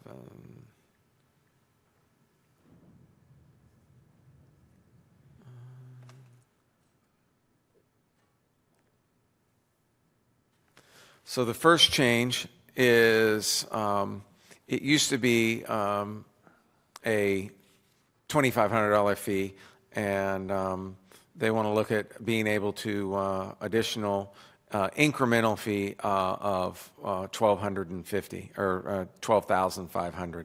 And mind you, these aren't these are for review fees for private consultants. So what is not used is obviously refunded back to the applicant. The next change is talks about the return receipt request. We also are looking at this is how they do it. They use the certified mailing, and so this is just to clarify that they're going to be doing the certified mailings for the abutters, consistent with the CMR, which is the state law. The next one is also talks about the mailings.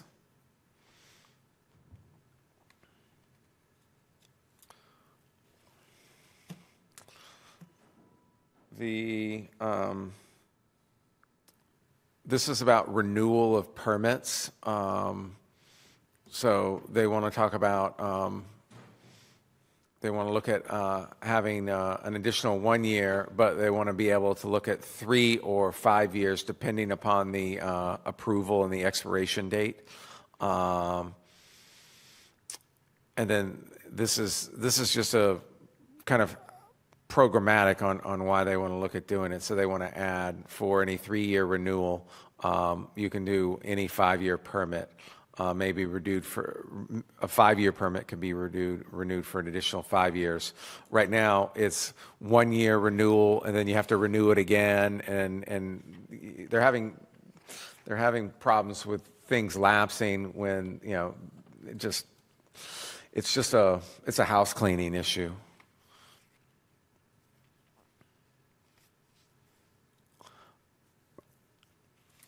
And then this talks about the violations section. They wanted to look at talking about each violation being separate provision of this chapter. They wanted to look at violations being type 1 and type 2. So they're kind of differentiating the types of violations, whether it's unauthorized activity beyond the scope, and then a type 1 is just, type 2 is, they get in and they're doing their project and their surveyor wasn't there, and they moved it a little, they moved the line a little bit, honest mistakes. Type 1 are the egregious violations where they just gone in, they don't care about it, they've done fillings and whatnot. And then it talks about the penalties for type 1 offenses and for type 2. And I think that is it. And also, they've included, part of this packet includes from Mr. Conlon the 5 changes. So. Okay, thank you. Are there any questions from members of the committee present? About members of the committee online? Questions from the public? Questions from the public online? Hearing none, let's proceed to the next article. Article 46, Stoughton Equal Opportunity Commission bylaw. Is that you? I'm going to fill in for the assessor for the last 2, but I'm not. I believe this was brought up by I can't present it. Okay. I haven't read it. I don't know anything about it. I guess if there's nobody here presenting it, we'll just skip over it. Correct. Okay, thank you. So let's go to the next one, which we already heard, Article 47.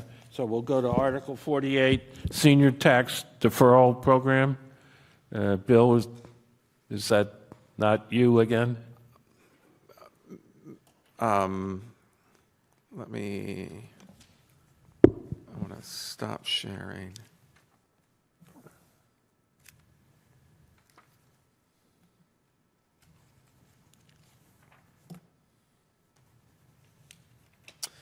Yes,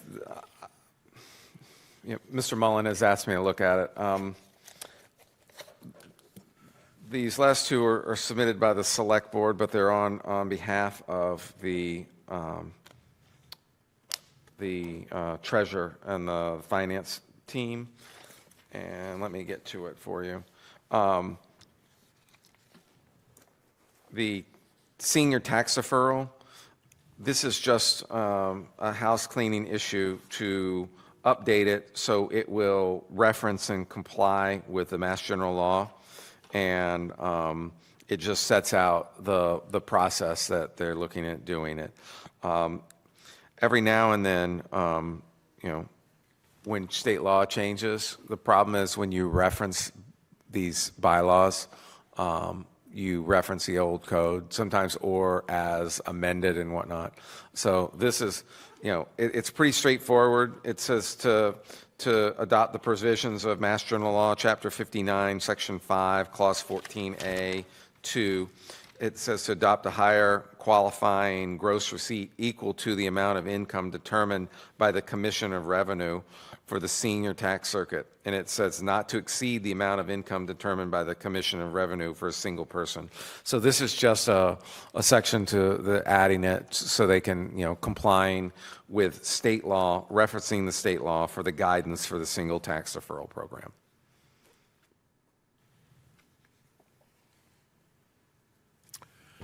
Any questions from members of the committee here? David? Dave Billow, Precinct 4. So just to summarize, it's increasing the income that you're allowed to have before you get a tax break? I didn't pull up the Mass General Law. I was asked to kind of read this and looking at it and kind of helped explain it. It talks about adopting the higher maximum. However, that's allowed under the General Law 62-6K for the senior tax bracket, but it also says not exceeding, so it's bringing it up to current state law, is the way I read this. Okay. So. Thank you. Any other questions? Questions from the committee online? Questions from the public present? Questions from the public online? Hearing none, we're going to proceed. Article 49, Tax Repayment Program. Yeah. Currently, the town does have a senior tax write-off program, and they allow for, different folks to come in and do eligible seniors to work. And this is codifying tax repayment program. This is for the town to accept General Law 59.5, Clause 57, which allows the Board of Assessors to appropriate monies for the grant of property tax rebatements for eligible seniors in the amount that doesn't exceed the annual amount of income tax credit set forth under, it's the same general law as the other one, the 62-6K. so-called senior tax break. So this is just for the assessor, this is for town meeting to adopt this Mass General Law for the tax repayment program. Okay, thank you very much. So it's to adopt the state regs. Yeah. Okay, are there any questions from members of the committee here? Remote members of the committee? Public here? Remote public? Hearing none? That leaves Article 50. It's a quiet time. Is that you, sir? Okay. Do you want to still go ahead with it, given that the town is proposing? You need to. Before I withdraw mine, I want to ask if I withdraw, will I be involved with this? Because even the presentation and the person who's supposed to present, it didn't, I think it wasn't exactly here. I'm sorry. I don't know if you wrote that or the person who's supposed to be here. I felt like it's not here, the person who wrote the art for the quiet time. The quiet time, that was written by the town council, and he was not here tonight. Yeah, correct. But if I withdraw mine, will I still be involved to make sure this goes somewhere? Are you, okay, if I hear the question, are you worried that Article 44, if you withdraw yours, Yes. that Article 44 will not move forward for Yes, town meeting? I just want to be involved with it, if that's okay. But I don't know if I will withdraw my petition, if that's going to still make me involved, or.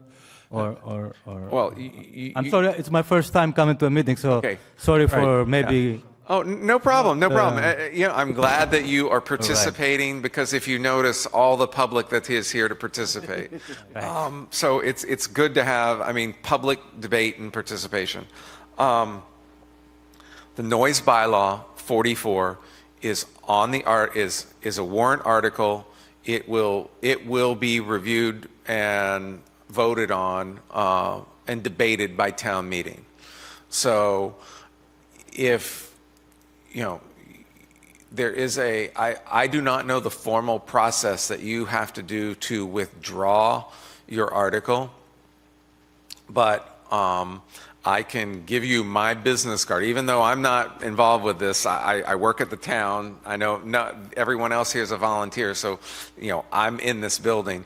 I can give you my business card and put you in touch with the town council on, you can talk with him and keep involved with town council and the select board who has put the petitioned article to stay involved, and whatever your comfort level is with that. And then they can advise you, and if you're comfortable enough with working with them, they can advise you on the process to withdraw your article. Okay. Okay? So I will give you my business card tonight, and you can call me, and then we can... Not tonight, but I will. Not tonight, yes. But, and I will talk with my boss, and I will talk with town council on, you wanted to just stay involved, and then they can advise you on the process to, if you're comfortable enough, on how to withdraw your article. Is that fair? I think you can talk to them and suggest changes, and you come to town meeting, you could offer a substitute motion for this motion, changing the times if you want. So no, there's I'm not changing different time. ways to be involved. I understand. I'm just asking because when I put the petition in, a couple of the city came and told me when the meeting is now. In case I withdraw my petition, will I be aware again that this is going on? And you don't withdraw it at this meeting. This board does not have the just- authority to this mostly withdraw. I'm asking. Okay, I understand. Yeah. I'm asking. Let me just add a few things. Ledjo, is it? Yes. Sir, our town meeting starts May 5th, Monday, May 5th, and Article 44 will be brought up at that point, as Mr. Roth said. when your article comes up, Article 50, that's the time you can withdraw it. But if you're in touch with town council, if there's anything else you want to add to this bylaw, which is called the bylaw now, Article 44, which incorporates your time, I believe, your quiet time, I understand. you can talk to town council, and, he'll recommend if there's any other changes you want to see, Right. how to bring it forth. All right, thank you. Okay, Okay. All right. thank you. So- Thank you for coming to this evening, too. No problem. I'll get you I'll in be more touch. involved, so you'll see me more here. I will get you in touch with town council and whomever else at the town that is doing this. I'm just filling in because I did half the bylaws on this sheet. I just want to say that most of the town, it took me like 10 minutes to select those signatures, so looks like most of the town agrees with, mine was very simple, but Yeah. Yeah. Thank you very much, appreciate, and thank you for coming. Mr. Chair, I think we should still continue the public hearing on this article, and ask the public for any input. Okay. Ask the committee. Are there any questions from members of the committee? Go ahead, Peter. Point of procedure, I'm just wondering if the gentleman should present his article? We can't continue it. If, What was the question? if the gentleman should present his article, it's a citizen petitioned article, correct? Usually, isn't there a time to present? And then we go from there? If you want to briefly say something in support of the article. I want to present, my article was simple.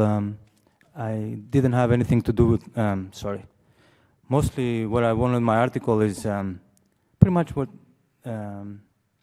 the article that the gentleman present, but it's more detailed. Mine is more simple, just quiet time between 7 a.m. to, between 10 p.m. to 7 a.m. Okay, I mean, that's basically the intent of the article, is quiet time from 10 Exactly. a.m. to 7. Exactly. Okay, are there any questions from members of the committee here? Committee online? General public? Well, the general public's here. And public online? Okay. Thank you, Bill, for, double and triple duty. You did a great job. So, let's see. Do I have a motion to close the public meeting? One moment, Chairman. We never went through the minutes since we went out of order. We had the motion go out of order. Isn't that correct? Did we do a Does roll that call need vote? to be part of the public hearing? No, the public hearing can be closed, and we can take up the minutes. Oh, okay. Okay. Thank you. Do I hear a motion to close the public meeting? So moved? Second? Do I hear a second? I'll second. Okay. Can I just ask, Mr. Chairman, for the minutes, David, you made the motion to close the public hearing? And who made the second on that? I did. Or somebody else? Okay. Joe? Was it Joe? Okay, just for the secretary, great. Okay, thank you. Okay, so let's do a roll call on that. Yea or nay? Robert Desmond? Yes. John Rock, yes. David Billow? Peter? Yes. Matula? Matthew? Yes. Marina? Yes, Michael? Yes. And Joe? Yes. Okay, the public hearing is now hereby closed. Next order of business is to consider the draft minutes from our last meeting and to bring up any changes you might want. So, does anybody have any changes to the minutes?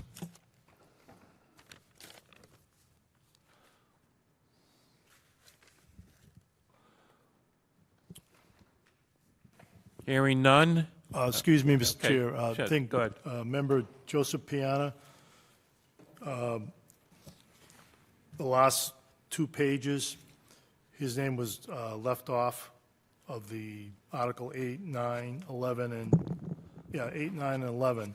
We just have to add his name and vote to that area. the last two pages. Joe, I believe you voted yes? Yes, and also on the motion to adjourn. Okay, are there any other changes? So we'll incorporate those in the minutes. Hearing no other, anybody online? Committee members? Hearing none, let's take a roll call vote on the. Motion to approve as amended. To approve the minutes as amended. Robert Desmond? Need a motion, we need a motion first, Mr. Chair. Okay, can we have a motion to approve the minutes as amended? So made. Second? Anybody? Second? Second. Okay. Robert Desmond? Yes. John Rock, yes. David? Yes. Peter? Yes. Matthew? Yes. Marina? Yes, Michael? Yes. Joe? Yes. Minutes are approved. Okay, now let's go through the articles one by one, and I guess if there's any discussion, we can do that. Otherwise, we'll just do a roll call vote. So, Mr. Chair, if I just remind you that there's three options you have. You can do a motion to recommend the article for approval to town meeting. The second option is recommend disapproval to town meeting. And the third option is just to refer it to town meeting.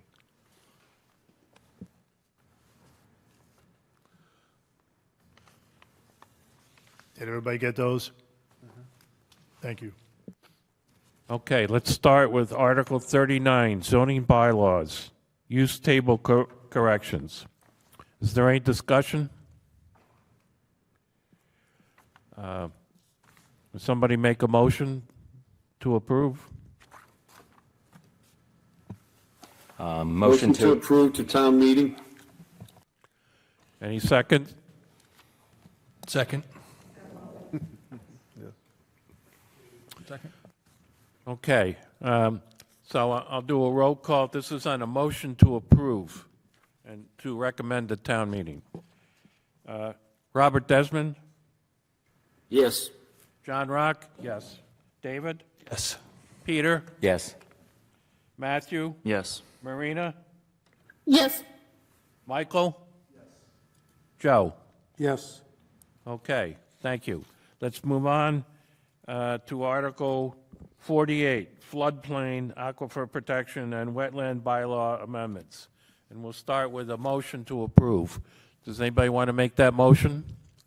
I make a motion to approve Article 40. Anybody want a second? Second. Second. Okay, let's go through the roll call. Robert Desmond? Yes. John Rock? Yes. David? Yes. Peter? Yes. Matthew? Yes. Marina? no, Okay, did you get that? No? Michael? Joe? Yes. Okay. Let's go to the next one. Zoning map, zone amendments. Do we have a motion? Somebody, motion to approve? I make, Motion to approve to town meeting? I'll second. Okay, let's go through the roll call. Robert? Yes. John? Yes. David? Yes. Peter? Yes. Matthew? Yes. Marina? yes, Michael? Joe? Yes. Okay, thank you. Next article. 42. 42? 42. Zoning bylaw, accessory dwelling units bylaw.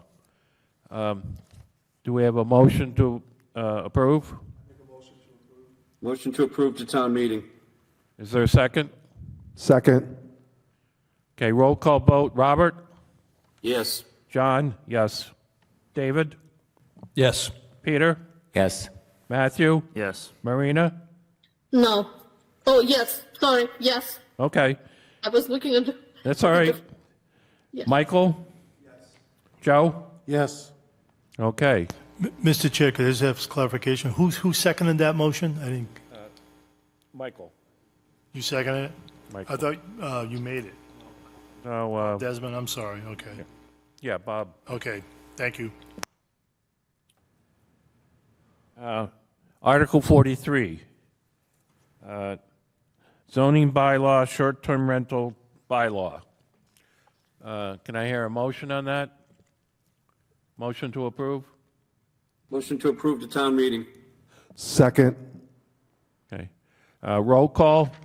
Robert? Yes. John, yes. David? Yes. Peter? Yes? Matthew? Yes. Marina? No, Okay. Michael? Joe? Yes. All right. Next article. Article 44, noise bylaw. I would like to make a statement or have a discussion on this one, please. Sure. So I just wanted to point out, I'm all for the having something on the books that has teeth, that's able to deal with the noise issues that we have in town. But I think that the applying commercial hours of 7 to 7 to residential is really just mind-blowing to me. The sun doesn't set until 9:30 in the middle of the summer. That means that, and that's every day of the week we're talking about. There's no exception for the weekend. So I come home from work, I have dinner, and I can't go do yard work. And the fact that, most of these noise ordinances, I believe, since they are typically repeat offenders, since they are, like Peter Murphy pointed out, situations where the police might have to come back a couple times in the same night, that first, the first offense really should be a written warning. Just to get, I consider that to be common courtesy before you throw a $100 fine at someone, especially on something like mowing your lawn or, hammering together something after 7 o'clock at night, or using your air compressor and your nail gun. That I think is a little bit over the top. Thank you. Thank you. Is there a motion to approve? I make a motion to disapprove. Second. Okay. Motion to disapprove. So we're voting on that. Could I just ask, Peter, you made the motion? Yes. And Matthew? Matthew Medina, Precinct 6. Thank you. Okay, let's take a vote on the motion to disapprove. Can I ask one quick question? Sure. Can we have our comment be approved with changes? Or is it just yes, no, or forward? You can make comments on the, if you want to, well, the motion to disapprove, either vote it up or vote it down. And if you go the other way, if it gets voted down, if someone makes a motion to approve, you can always have comments. You can have comments either way. Because I agree, I've cut my grass after 7 o'clock, but I don't know if we want to say we suggest we don't like the whole thing, because we really like most of it. Well, I'm guessing. It's possible. So maybe we'll make a comment at the end. I see your point. To me, approving is more of, it carries more weight to disapprove. I think they need to go back to the drawing board on this. It's not just if they omit that section, I would be okay with it personally. I think that just disapproving sends the clear message as to there being an issue with the article itself.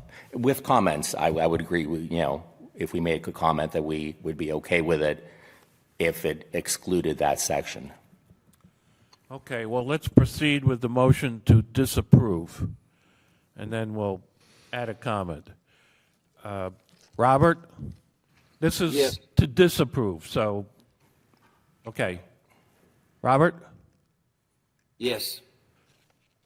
John Rock? I'll say yes. David? Yes. Peter? Yes. Matthew? Yes. Marina? yes, Michael? yes. Joe? Yes. All right, so it's unanimous to disapprove, and with the comment that we recommend a change to the part that deals with landscaping and at law, Mi- that's Mr. section Chairman? 2. Mr. Chairman, Bill Roth, what I hear you saying, your comment would be Section B to change this from 7 to 7 to 10 to 7, commensurate with the paragraph A. That's correct, Paragraph yes. 1. Okay. I just, that's what I heard, that's what I think you were wanting. Okay, so you'll maybe work Because with- I can send that, I can go talk to town council. Okay. My boss And- about And that. the other thing is, I think the first offense was another, First offense as is a comment. a warning. The first Okay. offense should be a warning. I will let you know, that's the practice, Yeah, but that's not what's written. yeah. So, all right, thanks. That was, Thank you. Maybe just one quickly, not to get in the weeds, but it could be like 7 a.m. to sunset. That might work too, because you don't want to be. I see what you're saying because, yes, mowing the lawn after dark in the middle of the winter is weird, right? So I get that. yeah. So you couldn't mow the lawn in the winter after 3 p.m. Or use a chainsaw. Right. I mean, Well, using the chainsaw. in the depends on dark how is they want to usually address not this. I would be flexible with that as well. I think I'm being trying to be sort of rational with how I approach this. I get the sentiment of the committee, and I will talk to my boss, and I'll talk to town council and whomever it is. I understand it's commensurate with the 10 to 7, or it's more sunset, since this is more residential, in whatever they think, and then the first offense, a written warning. Okay. That would be good if that could maybe be changed before the town meeting. Yeah. Okay, let's go on. But my neighbor's in trouble. I'm sorry, can I Yes, ask go another ahead, comment Marina. to it? Can we get a list of the businesses in Stoughton so we can include, other businesses besides, landscape? So we don't ruin them. Sorry about that. I don't think I understood the question. So we're talking about, amending this article. So I just want to, and I've heard that you were talking about landscaping. So I was wondering if we could, when we make changes, we can consider other businesses in Stoughton besides landscaping, any other construction or any other businesses that may be affected by this article. Chairman, I believe I just wanted to point out that this isn't only about landscaping. This is the description in Part Right. B. So it would apply to all of those activities. All of it. It's not That's right. I business just said specific. landscape. Yeah. Oh, thank you so much. Sorry about that. Yeah. Okay, thanks for the clarification. The next is Article 45, wetland bylaw changes. Can I have a motion to approve? Motion to approve? Can I have a second? Second. In it? Joe? Okay, let's go through the roll call. Robert Desmond? Yes. John Rock, yes. David?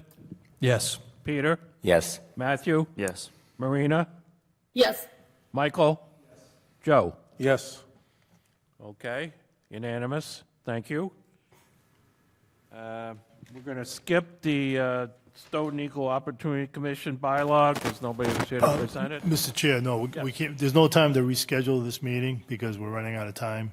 So we're going to have to I would suggest a motion to refer to town meeting. Okay, That way it lets town meeting decide. can I have a motion to refer to town meeting? Motion to refer to town meeting. Second? Second. Okay, and that's for Article 46. Correct. Okay, Robert? Yes. John? Yes. David? Yes. Peter? Yes. Matthew? Yes. Marina? Yes. Michael? Joe? Yes. Okay. Next, Article 48, Senior Tax Deferral Program. Skip one. What did I skip? 47. Oh, 47, oh, sorry. Article 47, Town Charter Amendments. A lot of it was grammatical. Do I have a motion to approve? Motion to approve Article 47, Town Charter Amendments. Do I have a second? Second? Anybody? Second. Okay. Roll call vote. Robert? Yes. John, yes. David? Yes. Peter? Yes. Matthew? Yes. Marina? Yes, Michael? I'm abstaining as a member of the Charter Review Committee.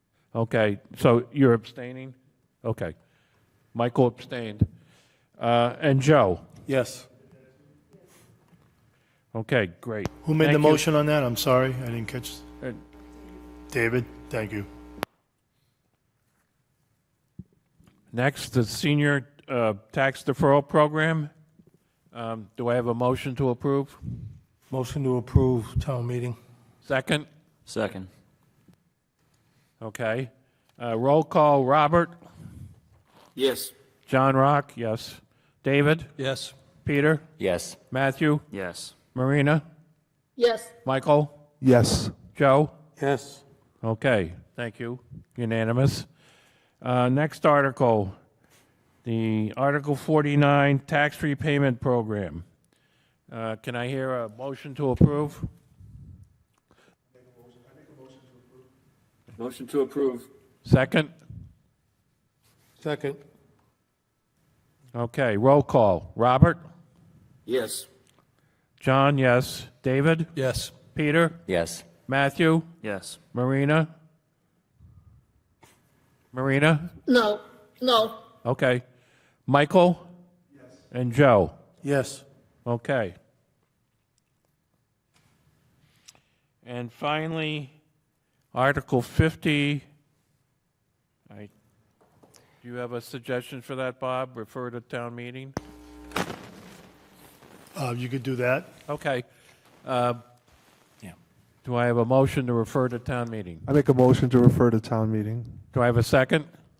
Second. Okay. Robert? Yes. John, yes. David? Yes. Peter? Yes. Matthew? Yes. Marina? yes. Michael? Yes. Joe? Yes. Okay. So, thank you, everybody. Can I have a motion Mr. Chair, to, make a motion to adjourn. motion to adjourn? Yes. Do I have a second? Second. Second. I'll do the roll call. Don't feel pressured. It's only been 2.5 hours.